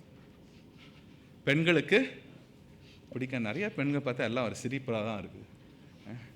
இன்றைக்கு கல்யாணத்தில் கூட அந்த திருமண அந்த ஆராதனையில் சொல்லுவாங்கள்ல, வாழ்விலும் பெண்களுடையது வரும்போது கீழ்ப்படிந்திருப்பேன், I will submit to you. இன்றைக்கு என்ன பண்ணப்பட்டது, அந்த வார்த்தையானது எடுக்கப்பட்டது. That word has been removed. why I should submit to you? ஏன் உனக்கு நான் கீழ்ப்படியணும்? நானும் படிச்சிருக்கிறேன். இன்னும் ஒரு சில குடும்பங்களை பார்த்தா உன்னை காட்டிலும் நான் அதிகமாக படிச்சிருக்கிறேன், உன்னை காட்டிலும் அதிகமாக சம்பாதிக்கிறேன். நான் ஏன் உனக்கு கீழ்ப்படிய வேண்டும்? why should I submit? So what happened is they removed that word from the wedding oath. They removed that word submit. அதனால தான் நான் ஆரம்பத்தில் 21வது வசனத்தில் அந்த சப்மிட் என்ற வார்த்தைக்கான அர்த்தத்தை சொன்ன காரியம். இங்கே அவர் சொல்லுகிற காரியம், உங்கள் சொந்த புருஷருக்கு கீழ்ப்படியுங்கள். எப்படி? ஏன்? கர்த்தருக்கு கீழ்ப்படுகிறது போல. இல்லை, அந்த வசனம் அப்படி தானே சொன்னது, மனைவிகளே கர்த்தருக்கு கீழ்ப்படுகிறது போல உங்கள் சொந்த புருஷர். wives submit to your own husband as to the Lord. Submit to your own husband, okay, as to the Lord. So submission is about love. Submission is out of love. கீழ்ப்படிதல் என்ற வார்த்தையை எடுத்துப்போமே, இது எதன் மூலியமாக வருகிறது என்றால் அன்பின் நிமித்தமாக வருகிறது. அன்பின் நிமித்தமாக. ஒரு ஒரு ஒரு கதை ஒன்று படித்தேன். அதான் அது நீங்கள் லிட்ரலாக எடுத்துக்காதீங்க, ஆனால் சொல்லப்படுகிற ஒரு காரியம் ரொம்ப முக்கியமான ஒன்றாக இருக்குது. அந்த கணவன் மனைவி அவர்கள் இருந்திருக்கிறார்கள். அந்த கணவன் அந்த மனைவியின் மீது ஆதிக்கம் செலுத்துகிறவன். அந்த கணவன் எப்போ என்ன பண்ணுவாங்க, லிஸ்ட் கொடுத்துருவான், டெய்லி லிஸ்ட், இதெல்லாம் நீ செய்யணும் எழுதி அங்கே ஒட்டிடுவார். ஸோ ஒய்ஃபுடைய வேலைன்னா அதெல்லாம் செய்யணும். She has been forced submit. Please don't try this at home. Okay, செய்துட்டாங்க. ஆனால் ஆரம்பத்திலே நான் சொல்லிடுறேன். ஸோ இந்த பெண் இதெல்லாம் செஞ்சுட்டு இருந்தாங்க. ஆனால் இந்த பெண்ணுக்கு ஒரு சமாதானமாக ஒரு வாழ்க்கையே கிடையாது. Because she have to do, வேறு வழி கிடையாது, செஞ்சு தான் ஆகணும். இந்த கணவன் மரித்து போனார். மரித்து போன பிற்பாடு குடும்பத்திலலாம் சொன்னாங்க, நீ சின்ன வயசாக இருக்கிறதுனால இன்னொரு திருமணம் செய்துக்கொள். இந்த பெண் என்ன பண்ணா, இன்னொரு திருமணம். அப்பொழுது அந்த இரண்டாவதாக திருமணம் செய்யும்போது அந்த கணவன் இந்த லிஸ்டெல்லாம் எதுவும் கொடுக்கல. He didn't give any list. ஒரு சில நாட்கள் பிற்பாடு இந்த மனைவி யோசித்து பார்க்கும் பொழுது இவர்கள் யோசிக்கிறார்கள், அந்த ஃபர்ஸ்ட் கணவன் அவர் கொடுத்தார் அந்த லிஸ்ட், இப்பொழுது இந்த கணவனுக்கு எல்லாம் செய்கிறாங்க, அதே தான் செய்கிறாங்க. But there is no list given. But அங்கே it is because imposed on her, அவர்கள் மீது திணிக்கப்பட்டது. இப்பொழுது அன்பின் நிமித்தமாக அக்காரியங்களை செய்து வருகிறார். கிறிஸ்துவுக்கு பிரியமானவர்களே, கீழ்ப்படிதல் இல்லை ஒப்பு கொடுத்தல், சமர்ப்பித்தல், சப்மிட், இது அன்பின் விளைவாக வரும் பொழுது இது ஒரு பெரிய ஒரு பிரச்சனையாக நிச்சயமாக இருக்காது. 23வது வசனத்தில் சொல்லப்படுகிற காரியம், கிறிஸ்து சபைக்கு தலையாய் இருக்கிறது போல புருஷனும் மனைவிக்கு தலையாய் இருக்கிறான், அவரே சரீரத்துக்கு இரட்சகராய் இருக்கிறார். இப்போ அவர் என்ன பண்றாரு, சபையும் கிறிஸ்துவையும் கொண்டு வருகிறார். அப்போ சபை மணவாட்டி, கிறிஸ்து மணவாளன். அப்போ கிறிஸ்து சபைக்கு தலையாக இருக்கிறது போல கணவன் என்ன பண்றானா, மனைவிக்கு தலையாக இருக்கிறான். இதுவும் இன்றைய காலகட்டத்தில் பெண்களால் ஏற்றுக்கொள்ள முடியாதவர். இதையும் நம்ம சற்று யோசித்து பார்க்க வேண்டும். First we come to the church. ஏன்னா இந்த இடத்துல அவர் உதாரணம் ஒரு சர்ச்சுக்கு சொல்றாரு. அவர் சர்ச்சுக்கு சொல்லும்போது எத்தனை தலை இங்க சர்ச்சுக்கு? ஒரே தலை தான். அந்த தலை யாரு? கிறிஸ்து பிளஸ் நிறைய தலைங்க இருந்துச்சுன்னா என்ன ஆகும்? Christ plus many other heads. What will happen? தலை முடி பிச்சுக்க வேண்டியதுதான். இல்லை, நிறைய தலைகள் இருந்தால் தலை கிளையாகவும் போகும். ஓகே, கிறிஸ்து தலை ஒருவர் தான், அவர் கீழே தான் மணவாட்டி இருக்கின்றது. இந்த மணவாட்டி தன்னை தலையாக கொண்டு போச்சுன்னா கிறிஸ்து தலையாக இருக்கின்றார், சபை ஆனது மணவாட்டி. இப்பொழுது சபை சொல்லுது, இல்ல நான் தலை, இல்ல நானும் தலை அப்படி என்றா கிறிஸ்துக்கு அங்க இடம் கிடையாது. இங்க குடும்பத்துல கணவன் மனைவியின் உடைய அந்த உறவுல சொல்லப்படும் பொழுது இங்க அதனை ஒரு உதாரணமாக அவர் வைத்து சொல்லுகிறார். கணவன் மனைவில அந்த உறவுல கணவன் தலைவனாக இருக்கின்றான், அந்த தலைக்கீழாக மனைவி இருக்கின்றார். அப்படின்னா மனைவி அடிமையா? தலை சரீரம் எல்லாம் ஒண்ணுதான். தலையை மட்டும் தனியா எடுத்துட்டா தமிழ்ல என்ன சொல்லுவாங்க, அதுக்கு பேரு தலை இல்லாம. ஓகே, எல்லாமே ஒண்ணுதான். கணவன் மனைவி இணைந்தாதான் அது ஒரு சரீரம். சபையும் கிறிஸ்துவும் இணைந்தால்தான். இந்த ஒரு காரியத்தை பவுல் அந்த மக்களுக்கு அவர் காரணம், பவுல் சொல்லுகிற ஒரு காரணம், அந்த நாட்கள்ல இருந்த சூழ்நிலை என்னன்னா ஆண் ஆதிக்கம், எல்லாம் மேல் டாமினன்ஸ், அவங்க தான் எல்லாத்துலேயும். அப்ப பெண்களுக்கு அவர்கள் இடம் கொடுக்கல.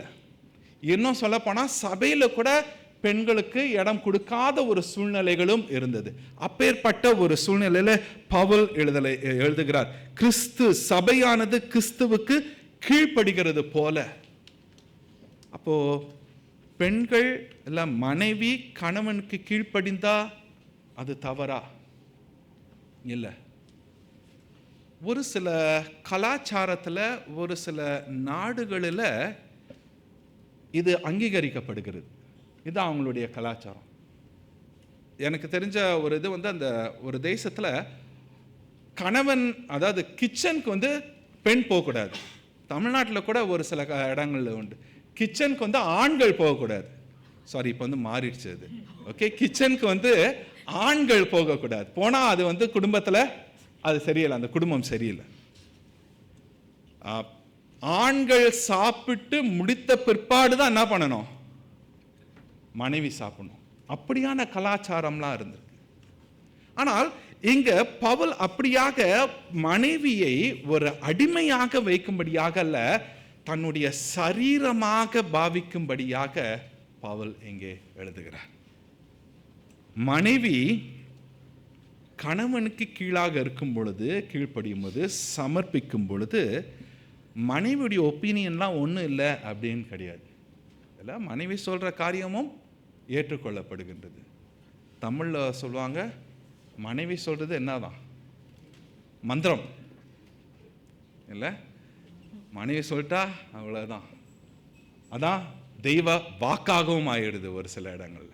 ஓகே, ஸோ ரெண்டு பேரும் இணைந்து செய்வது அதான் இங்கே என்னன்னா பரஸ்பர சமர்ப்பிப்பு.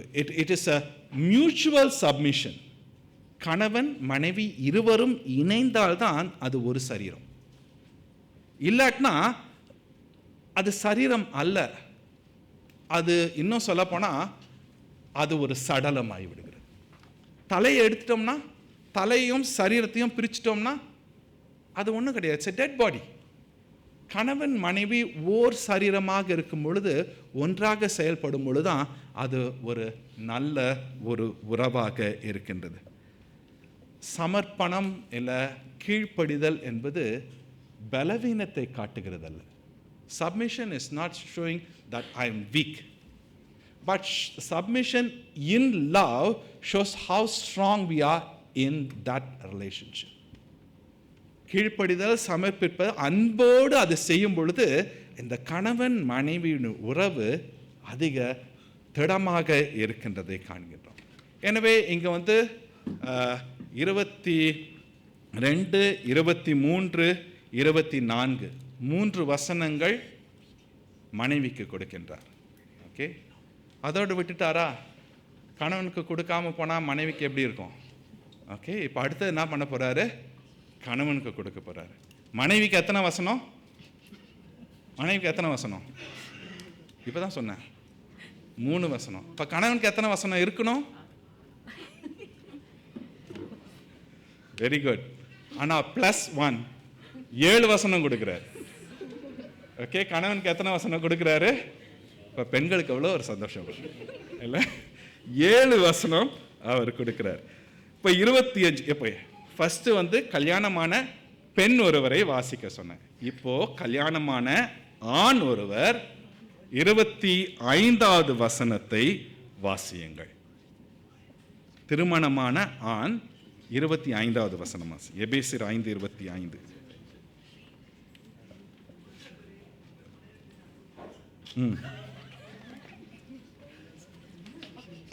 ஓகே, புருஷர்களே உங்கள் மனைவிகளில் அன்பு கூறுங்கள், அப்படியே கிறிஸ்துவும் சபையில் அன்பு கூர்ந்து. ஓகே, மனைவி எப்படி இருக்கணும்னு சொன்னாரு? கீழ்ப்படிதல். இப்ப கணவன் எப்படி இருக்கணும்னு சொல்றாரு? அன்பு கூறுங்கள் என்று சொல்லுகிறார். 25லிருந்து 25வது வசனத்துல அன்பு கூறுங்கள் என்று சொல்லுகிறார். அதே மாதிரி 28வது வசனம், திருமணமான ஆண் ஒருவர் வாசிங்க. திருமண ஆண் வரும் சாலமன் மாத்திரமா? அப்படியே புருஷர்களும் தங்கள் மனைவிகளை தங்கள் சொந்த சரீரங்களாக பாவித்து அவர்களில் அன்பு கூற வேண்டும். தன் மனைவியில் அன்பு கூறுகிறவன் தன்னில் தான் அன்பு கூறுகிறான். நன்றாக கவனிங்க. 25வது வசனத்துல சொன்ன காரியம் என்று, புருஷர்களே உங்கள் மனைவிகளில் அன்பு கூறுங்கள். Husbands love your wives. இது verse 25. verse 28ல பார்க்கும் பொழுது அவர்களில் அன்பு கூற என்ன சொல்லப்பட்டிருக்கின்றது? 28வது வசனத்துல அவர்களில் அன்பு கூற வேண்டும். அவர்களில் அன்பு கூற வேண்டும். You have to love your wife. முதல்ல சொல்லப்படுகிறக்க அன்பு கூறுங்கள். இப்ப என்ன சொல்றாரு? It is a command. You have to love your wife.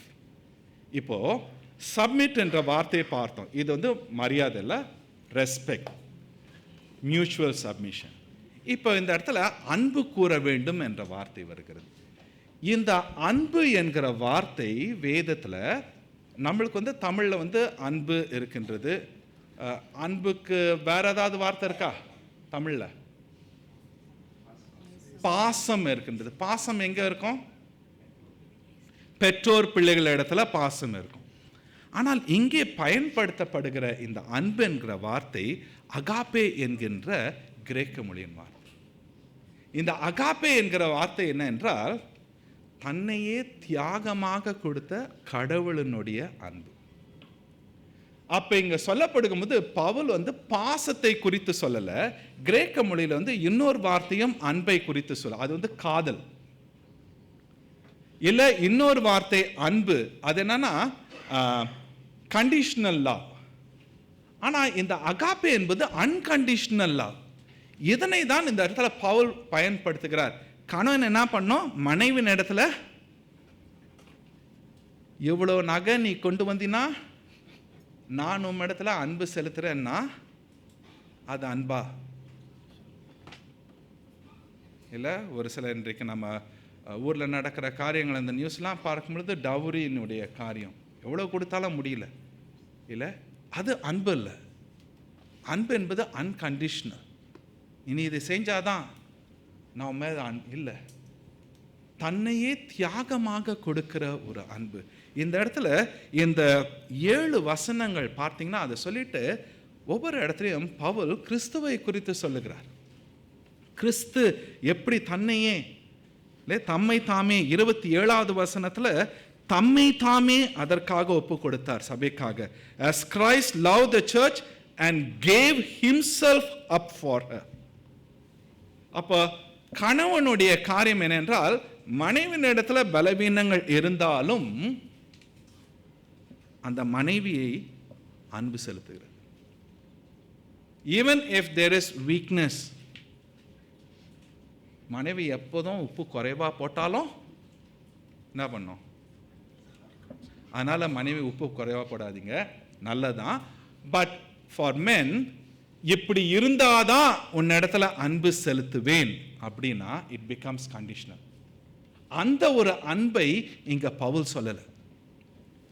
Pavul சொல்லுகிறது கிறிஸ்து தம்மையே கொடுத்தாரே, சபையாகிய மனவாட்டியை மீட்டுக் கொள்ளும்படியாக தன்னுடைய ஜீவனையே கொடுத்தாரே, அப்படியாக கணவன்மார்களுடைய அன்பு எப்படி இருக்கணுமா?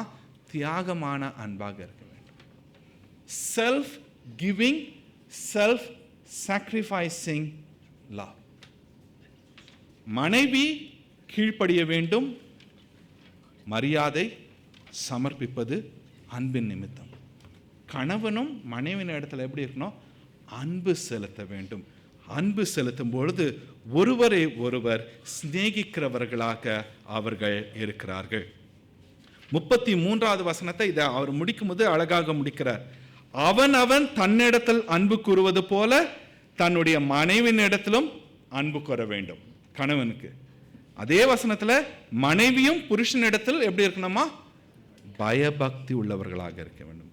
I say no more except that each one of you husbands must love his wife. நன்றாக கவனிங்க. Each one should love.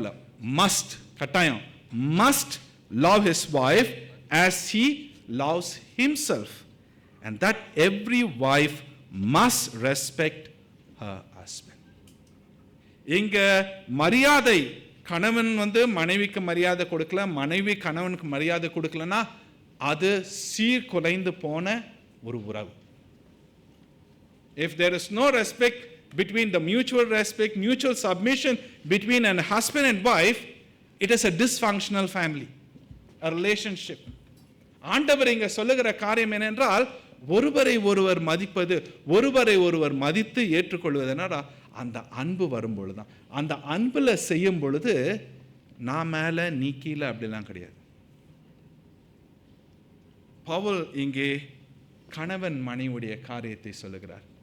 2 காரியத்தை நான் உங்களிடத்துல எச்சரிக்கையாக சொல்ல விரும்புகிறேன். I want to tell 2 things as a warning. First one for the ladies. There is a teaching, feminist teaching.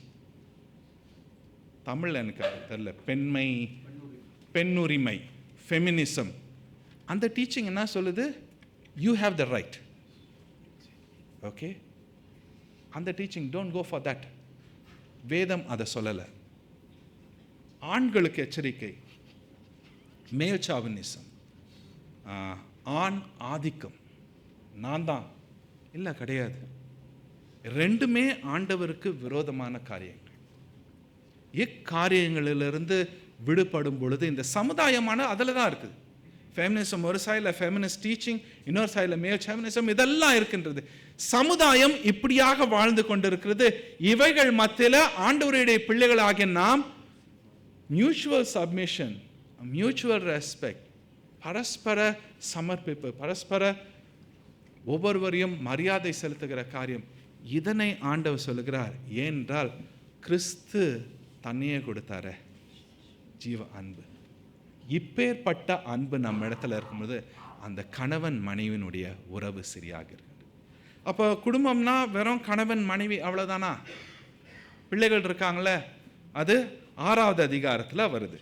இப்பொழுது பிள்ளைகள் யாராவது ஒருவர், I want someone, children, maybe Sunday school or யூத்தில் இல்லாட்டினா சண்டே ஸ்கூலில் இருக்கிற யாராவது ஒருவர் எபேசியர் 6வது அதிகாரம் 1வது வசனம், எஃபீஷியன்ஸ் சாப்டர் 6 verse 1.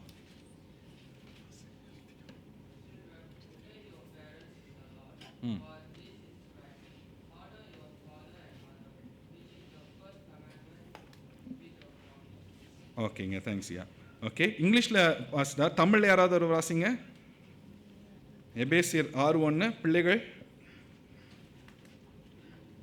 தமிழ் தமிழ் தேட வேண்டியதாக இருக்குது. Tamil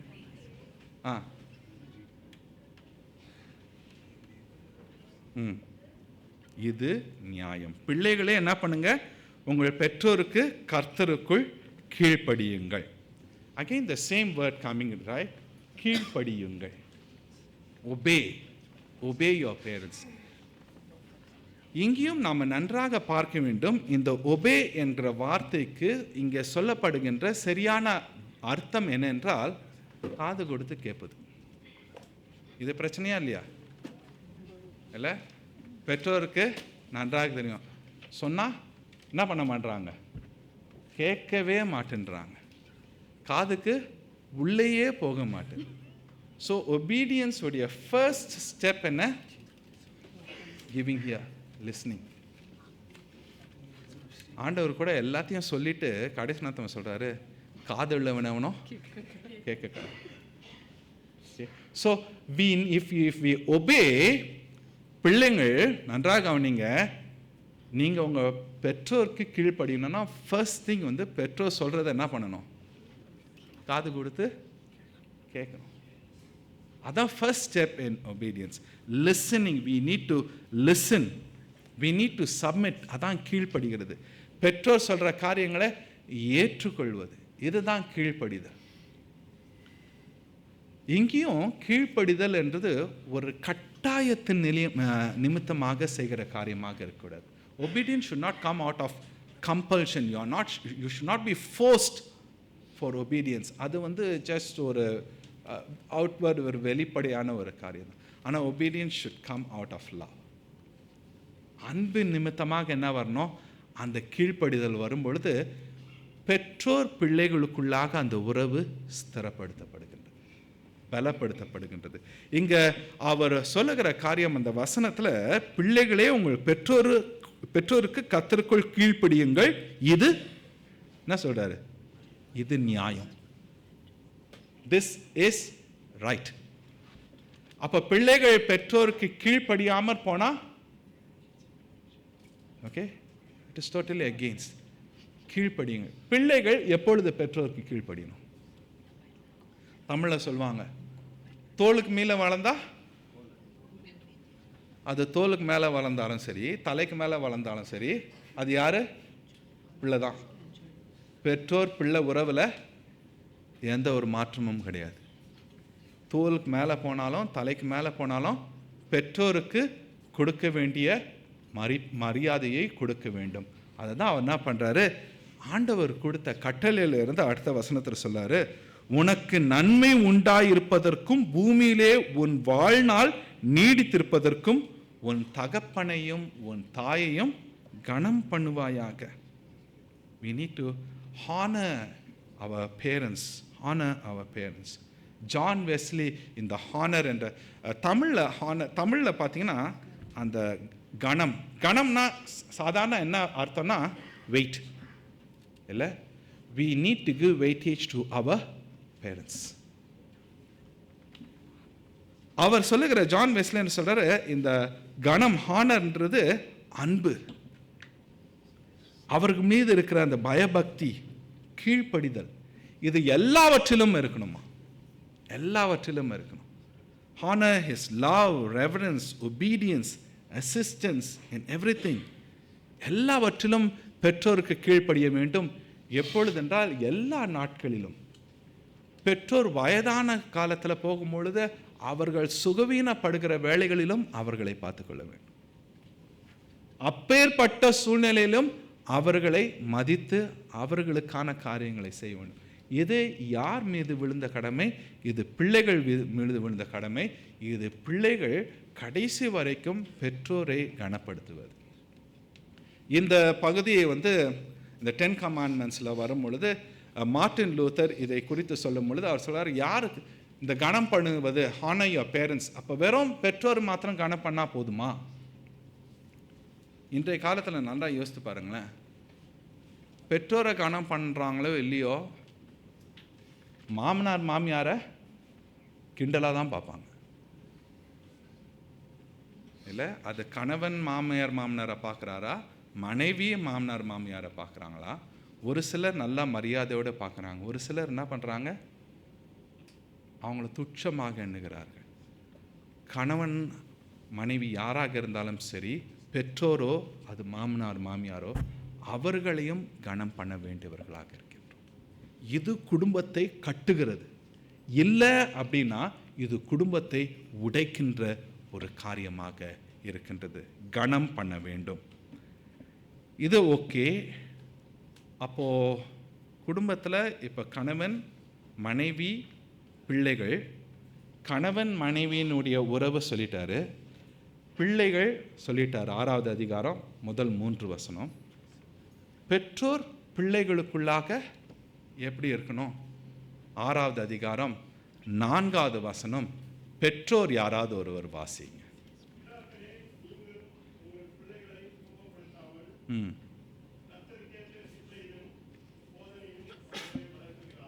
okay. Do not provoke your children to wrath. பெற்றோர் பிள்ளைகளுக்குள்ளான உறவு என்ன சொல்றாரு? கோபப்படுத்தாம. என்ன கோபப்படுத்துகிறோம்? பெற்றோர் எப்படி கோபப்படுத்துகிறோம் பிள்ளைகளை? இப்போ பிள்ளைங்கிட்ட சொன்னால் பிள்ளைங்க பெரிய லிஸ்ட்டு கொடுத்துருவாங்க. இப்படி தான் எங்கள் அப்பா அம்மா என்ன கோபப்படுத்துகிறாங்க, எனக்கு ஃப்ரீடமே கொடுக்க மாட்டுறாங்க, இல்லை எனக்கு கர்ஃப்யூ உண்டு, நான் வெளியே போக முடியாது, நான் இப்படி தான் ட்ரெஸ் பண்ணணும். பாருங்களேன், பெற்றோருக்கு பிள்ளைகள் மேலே அதிகாரம் உண்டு. Parents have the right for the children, right? And parents are the only one who can say, do this, don't do this. First அவர்கள் தான் இதை செய்யுங்க, இதை செய்யக்கூடாதுன்னு சொல்றது யாரு? முதல்ல யாருன்னா பேரண்ட்ஸ் தான். அவர்களுக்கு அந்த உரிமை உண்டு. ஆனா கோபப்படுத்துகிற காரியம் என்ன என்றால் அவர்களை இழிவுபடுத்துவது, demeaning them. ஒரு சில சமயங்களில் பெற்றோர் பார் அவன் பேர் எப்படி படிச்சிருக்கான், நீயும் இருக்கிறிய, பார் அவ பேர் எப்படி முன்னே வந்திருக்கிறா, நீயும் இருக்கிறிய.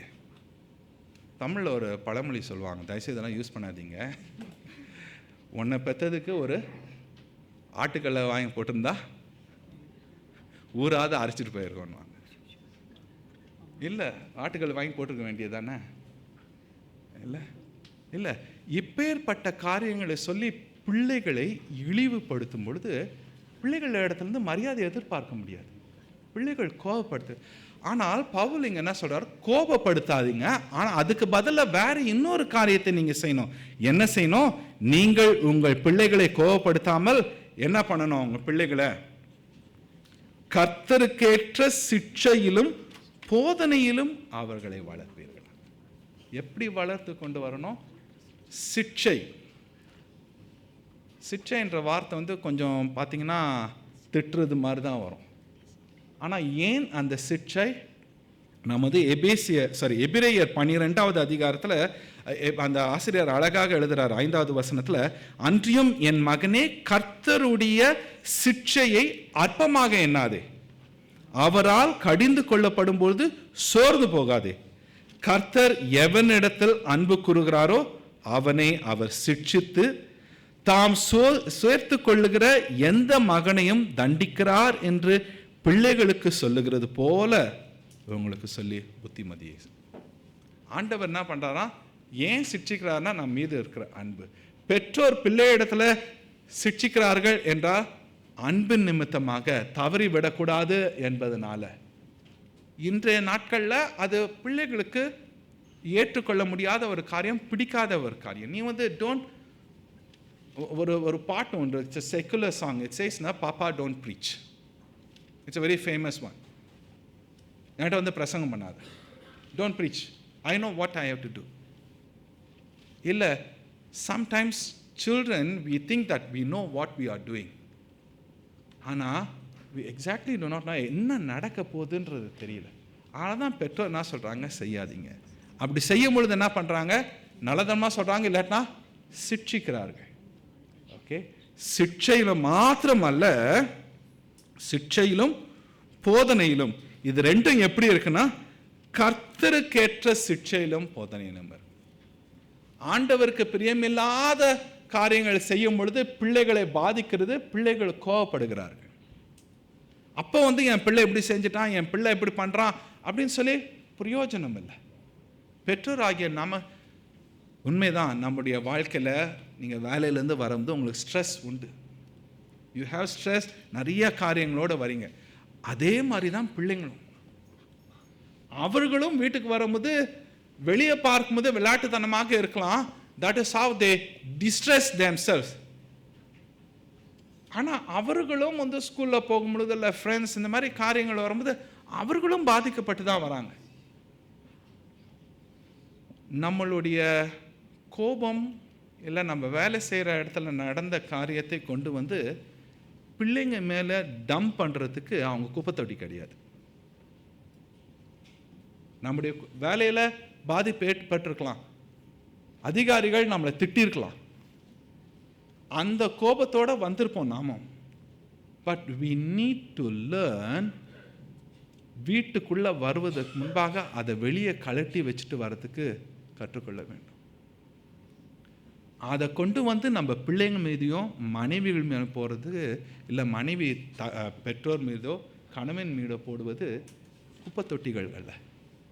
The family is not a dustbin. குடும்பம் என்பது குப்பை தொட்டி அல்ல. குடும்பம் என்பது நல்ல சுகாரத்தோடு வளருகின்ற ஒரு காரியம். இந்த குடும்பமானது கிறிஸ்துவுக்குள்ளாக வரும்பொழுது இந்த உலகத்தின் குடும்பத்தின் காரியங்கள் எப்படியாக இருந்தாலும் நாம் அதில் ஆண்டவருடைய காரியங்களை சொல்லி வழிநடத்துகிறவர்களாக இருக்கின்றோம். தமிழில் இன்னொரு காரியமும் உண்டு. அவர் சொல்வார்கள், குடும்பம் ஒரு பல்கலை, okay, family is something like a university. இங்கே தான் நிறையா காரியங்களை நாம் கற்றுக்கணும். ஒருவருக்கு ஒரு விட்டு கொடுப்பது, மன்னிப்பது, இல்லை என்ன சொல்ல போனால் சந்தோஷமாக எல்லாம் சேர்ந்து கொண்டாடுவது, இல்லை கண்ணீர் விட்டு அழுவது, ஒருவருக்காக ஒருவர் நிற்பது. இதெல்லாம் எங்கே ஆரம்பிக்கிறது என்றால் குடும்பம். மரியாதை செலுத்துவது, மரியாதை பெற்றுக்கொள்வது, இதெல்லாம் எங்கே ஆரம்பிக்கின்றது? குடும்பத்தில். இந்த குடும்பமானது சீர்குலைந்து போனால் பரிசுத்தத்தை இழந்து போகிறோம். இந்த சமுதாயத்துக்குள்ளாக அந்த பரிசுத்தத்தை கொண்டு போக முடியாது. எனவே பவுல் இந்த இடத்துல எபேசியர் 5வது அதிகாரம் 21 முதல் 6வது அதிகாரம் 4வது வசனத்தில் சொல்லுகிற காரியம், அங்கே பரஸ்பர சமர்ப்பிப்பு இருக்க வேண்டும், அங்கே சுய தியாகம் இருக்க வேண்டும், அன்பின் நிமித்தம் ஒருவரை ஒருவர் மதித்து நடக்க வேண்டும், கீழ்ப்படிதல், கனப்படுத்துகிற காரியம் இருக்க வேண்டும், அன்பு, கீழ்ப்படிதல், இவைகள் எல்லாம் ஏன் எப்படி செய்யணும்னா தெய்வ பயத்தோடு செய்யும் பொழுது குடும்பமானது ஸ்திரப்படுத்தப்படுகின்றது, பலப்படுத்தப்படுகின்றது. குடும்பம், கிறிஸ்துவ குடும்பம் இந்த உலகத்தை தாக்குகிறதாக இருந்து இந்த உலகத்துக்கும் பரிசுத்தத்தை கொண்டு செல்லும். ஆண்டவர் நம்ம ஒவ்வொருவரையும் ஆசீர்வதித்து ஆண்டவர் நம்மை வைத்திருக்கிற இந்த குடும்பத்தையும் ஆசீர்வதித்து இந்த குடும்பம் பரிசுத்தமான குடும்பமாக இருந்து இந்த சமுதாயத்தை பாதிக்கும்படியாக ஆண்டவர் தாமே வழி நடத்துவார்கள். ஜெபம் செய்வோம். கிருபை நிறைந்த நல்ல ஆண்டவரே, உம்மை துதிக்கிறோம், உம்மை ஸ்தோத்திரிக்கிறோம். மனிதன் தனிமையாக இருப்பது நல்லது அல்ல என்று கண்டு கணவன் மனைவியாக இணைத்து ஆண்டவரே பிள்ளை செல்வங்களையும் கொடுத்து குடும்பத்தை ஏற்படுத்தி ஆசீர்வதித்தீரே, நன்றி செலுத்துகிறோம். இன்றைய நாட்களிலும் ஆண்டவரே குடும்பத்துக்கு விரோதமாக அநேக காரியங்கள் நடைபெறுகிற ஒரு சூழ்நிலையிலே உம்முடைய பிள்ளைகளாகிய நாங்கள் குடும்பங்களாக நாங்கள் வாழ்ந்து கொண்டு வருகிறோம். இந்த உலகத்தின் தாக்குதல் எந்த விதத்திலும் எங்கள் குடும்பத்துக்குள்ளாக வராதபடிக்கு தேவரீர் எங்களை உம்முடைய இரத்த கோட்டைக்குள்ளாக வைத்து காத்திருளும்.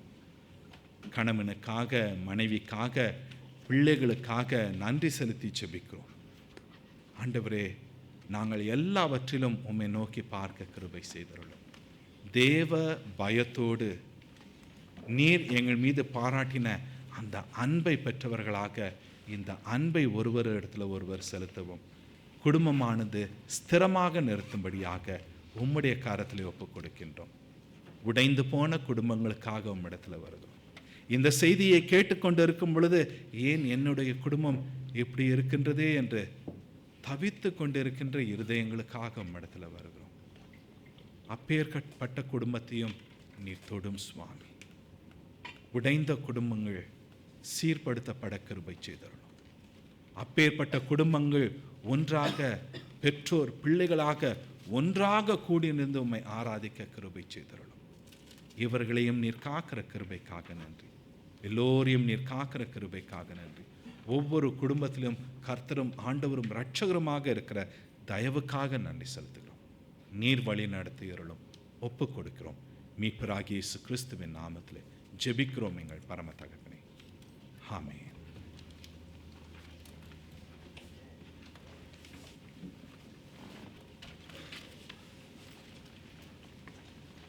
கர்த்தருடைய சத்தியம் தெளிவாக வந்தது. நாம் அனைவரும் இன்று வீட்டில் சென்று அதை ப்ராக்டிஸ் பண்ண தொடங்குவோம். கர்த்தர் நம்ம ஒருவரையும் ஆசீர்வதிப்பார். சபையார் அனைவரும் எழுந்து நின்று ஆயத்த பாடலாக நானும் என் வீட்டாருமோ என்றால் இந்த பாடலை பாடுவோம். அப்பொழுது இரண்டாவது காணிக்கை எடுக்கும்.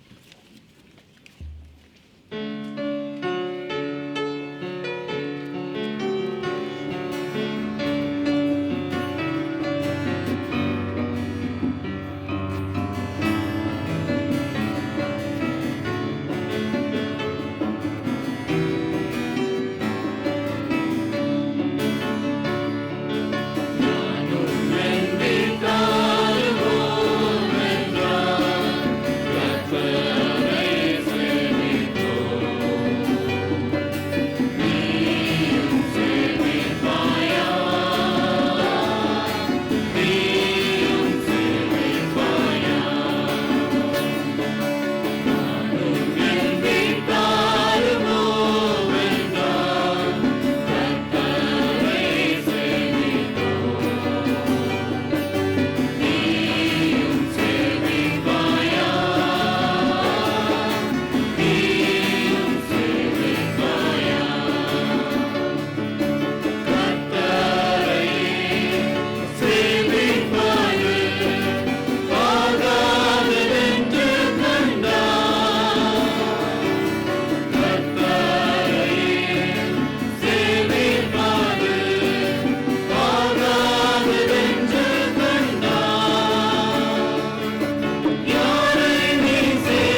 திருவிருந்து ஆராதனை முறைமைக்கு நேராக நம் இருதயங்களை திருப்பிக் கொள்வோம்.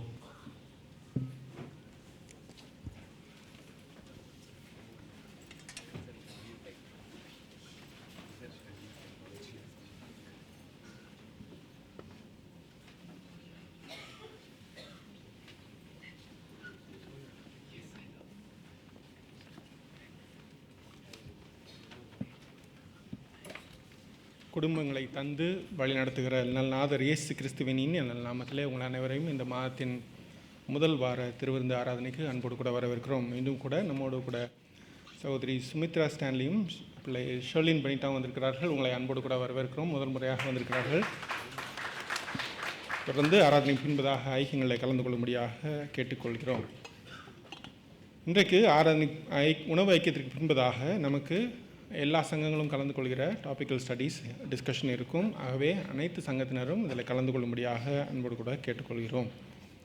இன்று மாலை நாம் ஏற்கனவே அறிவித்து வருகிற வண்ணமாக செங்காங் ஊழியத்தினுடைய 10வது சோஸ்திர ஆராதனை 10th ஆனிவர்சரி சர்வீஸ் இன்று மாலை 6 மணிக்கு செங்காங் மெத்ரிஸ்ட் திருச்சபையில் 3வது மாடியில் வைத்து நடைபெறும்.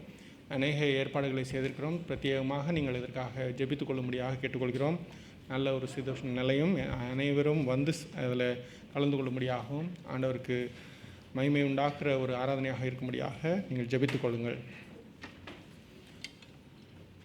ஆண்கள் சங்கத்தினுடைய இல்ல ஒன்று கூடல் வருகிற சனிக்கிழமை 13ஆம் தேதி மில்டோனியா க்ளோஸில் இருக்கிற ஸ்கீஸ் மில்டோனியாங்கிற காண்டோவில் வைத்து நடைபெறும். மேலும் விவரங்கள் தேவையானால் சகோதரர் ஆண்டன் அல்லது சகோதரர் பெகினிடத்தில் நீங்கள் கேட்டு தெரிந்து கொள்ளலாம். நாளையும் நேரத்தையும் குறித்துக் கொள்ளுங்கள். சனிக்கிழமை மாலை 7 மணிக்கு ஆண்கள் அனைவரும் கலந்து கொள்ளுங்கள். வருகிற ஞாயிற்றுக்கிழமை பெண்கள் சங்கத்தினுடைய ஆண்டு கூட்டம் நமக்கு வேதாராய்ச்சி வகுப்புகள் பின்பதாக 1 மணிக்கு மவுண்ட் ஆலிவ்ஸ் ரூமில் வைத்து நடைபெறும். ஆகவே பெண்கள் சங்கத்தினர் அனைவரும் இதில் கலந்து கொள்ளும்படியாக அன்போடு கூட கேட்டுக்கொள்கிறோம். மேலும் விவரங்கள் தேவையானால் சகோதரி ரம்யா அல்லது சகோதரி மேனகா இடத்துல கேட்டு தெரிந்து கொள்ளலாம். அதற்கு அடுத்த வெள்ளிக்கிழமை 19ஆம் தேதி நமது மெத்தடிஸ்ட் ஸ்தாபனத்தினுடைய 140வது செலிப்ரேஷன் சர்வீஸ் சோஸ்திர ஆராதனை 140வது ஆண்டு சோஸ்திர ஆராதனை பயலபார் மெத்தடிஸ்ட் திருச்சபையில் வைத்து மாலை 7:30 நடைபெறும். ஆகவே நீங்கள் அந்த நாளையும் குறித்துக் கொள்ளுங்கள். 3வது வெள்ளிக்கிழமையில் பயலபார் மெத்தடிஸ்ட் திருச்சபையில் வைத்து மெத்தடிஸ்ட் MCS 140 செலிப்ரேஷன் சர்வீஸ்.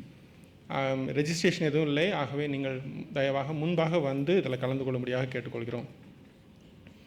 ஆண்கள் சங்கத்தின் ஆண்டு நிறைவு கூட்டம் மெத்ரிஸ்ட் மென் ஏஜிஎம் 21ஆம் தேதி 3வது வாரத்தில் ஞாயிற்றுக்கிழமை நமக்கு அந்த 12 மணிக்கு நடைபெறும் மவுண்ட் ஆலிவ்ஸ் ரூமில் வைத்து. ஆகவே ஆண்கள் சங்கத்தினர் அனைவரும் இதில் கலந்து கொள்ளும்படியாக அன்போடு கூட கேட்டுக்கொள்கிறோம். மேலும் விவரங்கள் தேவையானால் சகோதரர் ஆண்டன் அல்லது சகோதரர் பெகினிடத்தில் கேட்டு தெரிந்து கொள்ளலாம். நாம் தொடர்ந்து அறிவித்த வருகிற வண்ணமாக ஒவ்வொரு மாதமும் நாம் MCS 140 ஹீலிங் நேஷனுங்கிற தலைப்பில் வாலண்டியர்ஸ் ஹவர்ஸ் நம்ம கிளாக் பண்ணிகிட்டு இருக்கோம். இதுவரைக்கும் நம்ம பிளட்ஜ் பண்ணியிருக்கிறது 7000 ஹவர்ஸ் பிளட்ஜ் பண்ணியிருக்கோம். நம்ம பண்ண முடியும் இந்த வருஷத்தில் என்பதாக. ஆகஸ்ட் வரைக்கும் 5659 மணி நேரம் எல்லோரும் சேர்ந்து வாலண்டியர் ஹவர்ஸ் இந்த வருஷத்தில் நாம் கிளாக் பண்ணியிருக்கோம். தயவாய் உங்கள்கிட்ட மறுபடியுமாக வேண்டி கேட்டுக்கொள்கிறோம். ஒவ்வொருத்தரும் மினிமம் ஒரு 35 மணி நேரத்திற்கு மேலே மற்றவர்களுக்கு சேவை செய்கிற ஒரு இயக்கமாக மெத்ரிஸ்ட் ஸ்தாபனம் இருக்க முடியும். ஆகவே உங்களுக்கு இன்னும் கூட ஏதாவது ஒரு வகையில் மற்றவர்களுக்கு சேவை செய்ய முடியுமானால் நீங்கள் தயவாய் அந்த ஆலோசனைகளை சொல்லும்படியாக கேட்டுக்கொள்கிறோம். ஒருவேளை உங்களால் நேரத்துக்கு பங்கு கொடுக்க முடியுமானால் அந்த நேரத்தையும் நீங்கள் ரெஜிஸ்டர் செய்து கொள்ளும்படியாக கேட்டுக்கொள்கிறோம். மேலும் விவரங்கள் தேவையானால் நம்முடைய சோஷியல் கன்சர்ன்ஸ் கமிட்டி சேர்மன் சகோதரி அமுதாவிடத்தில் நீங்கள் கேட்டு தெரிந்து கொள்ளலாம். ஆராதனை பின்பதாக பெண்கள் சங்கத்தினுடைய பாடல் பயிற்சி நடைபெறும். ஆகவே பெண்கள் சங்கத்தினர் அனைவரும் அதில் கலந்து கொள்ளும்படியாக கேட்டுக்கொள்கிறோம். மேலும் அறிவிப்புகள் இருக்குமானால் உங்களுக்கு பின்பதாக தெரிவிக்கப்படும்.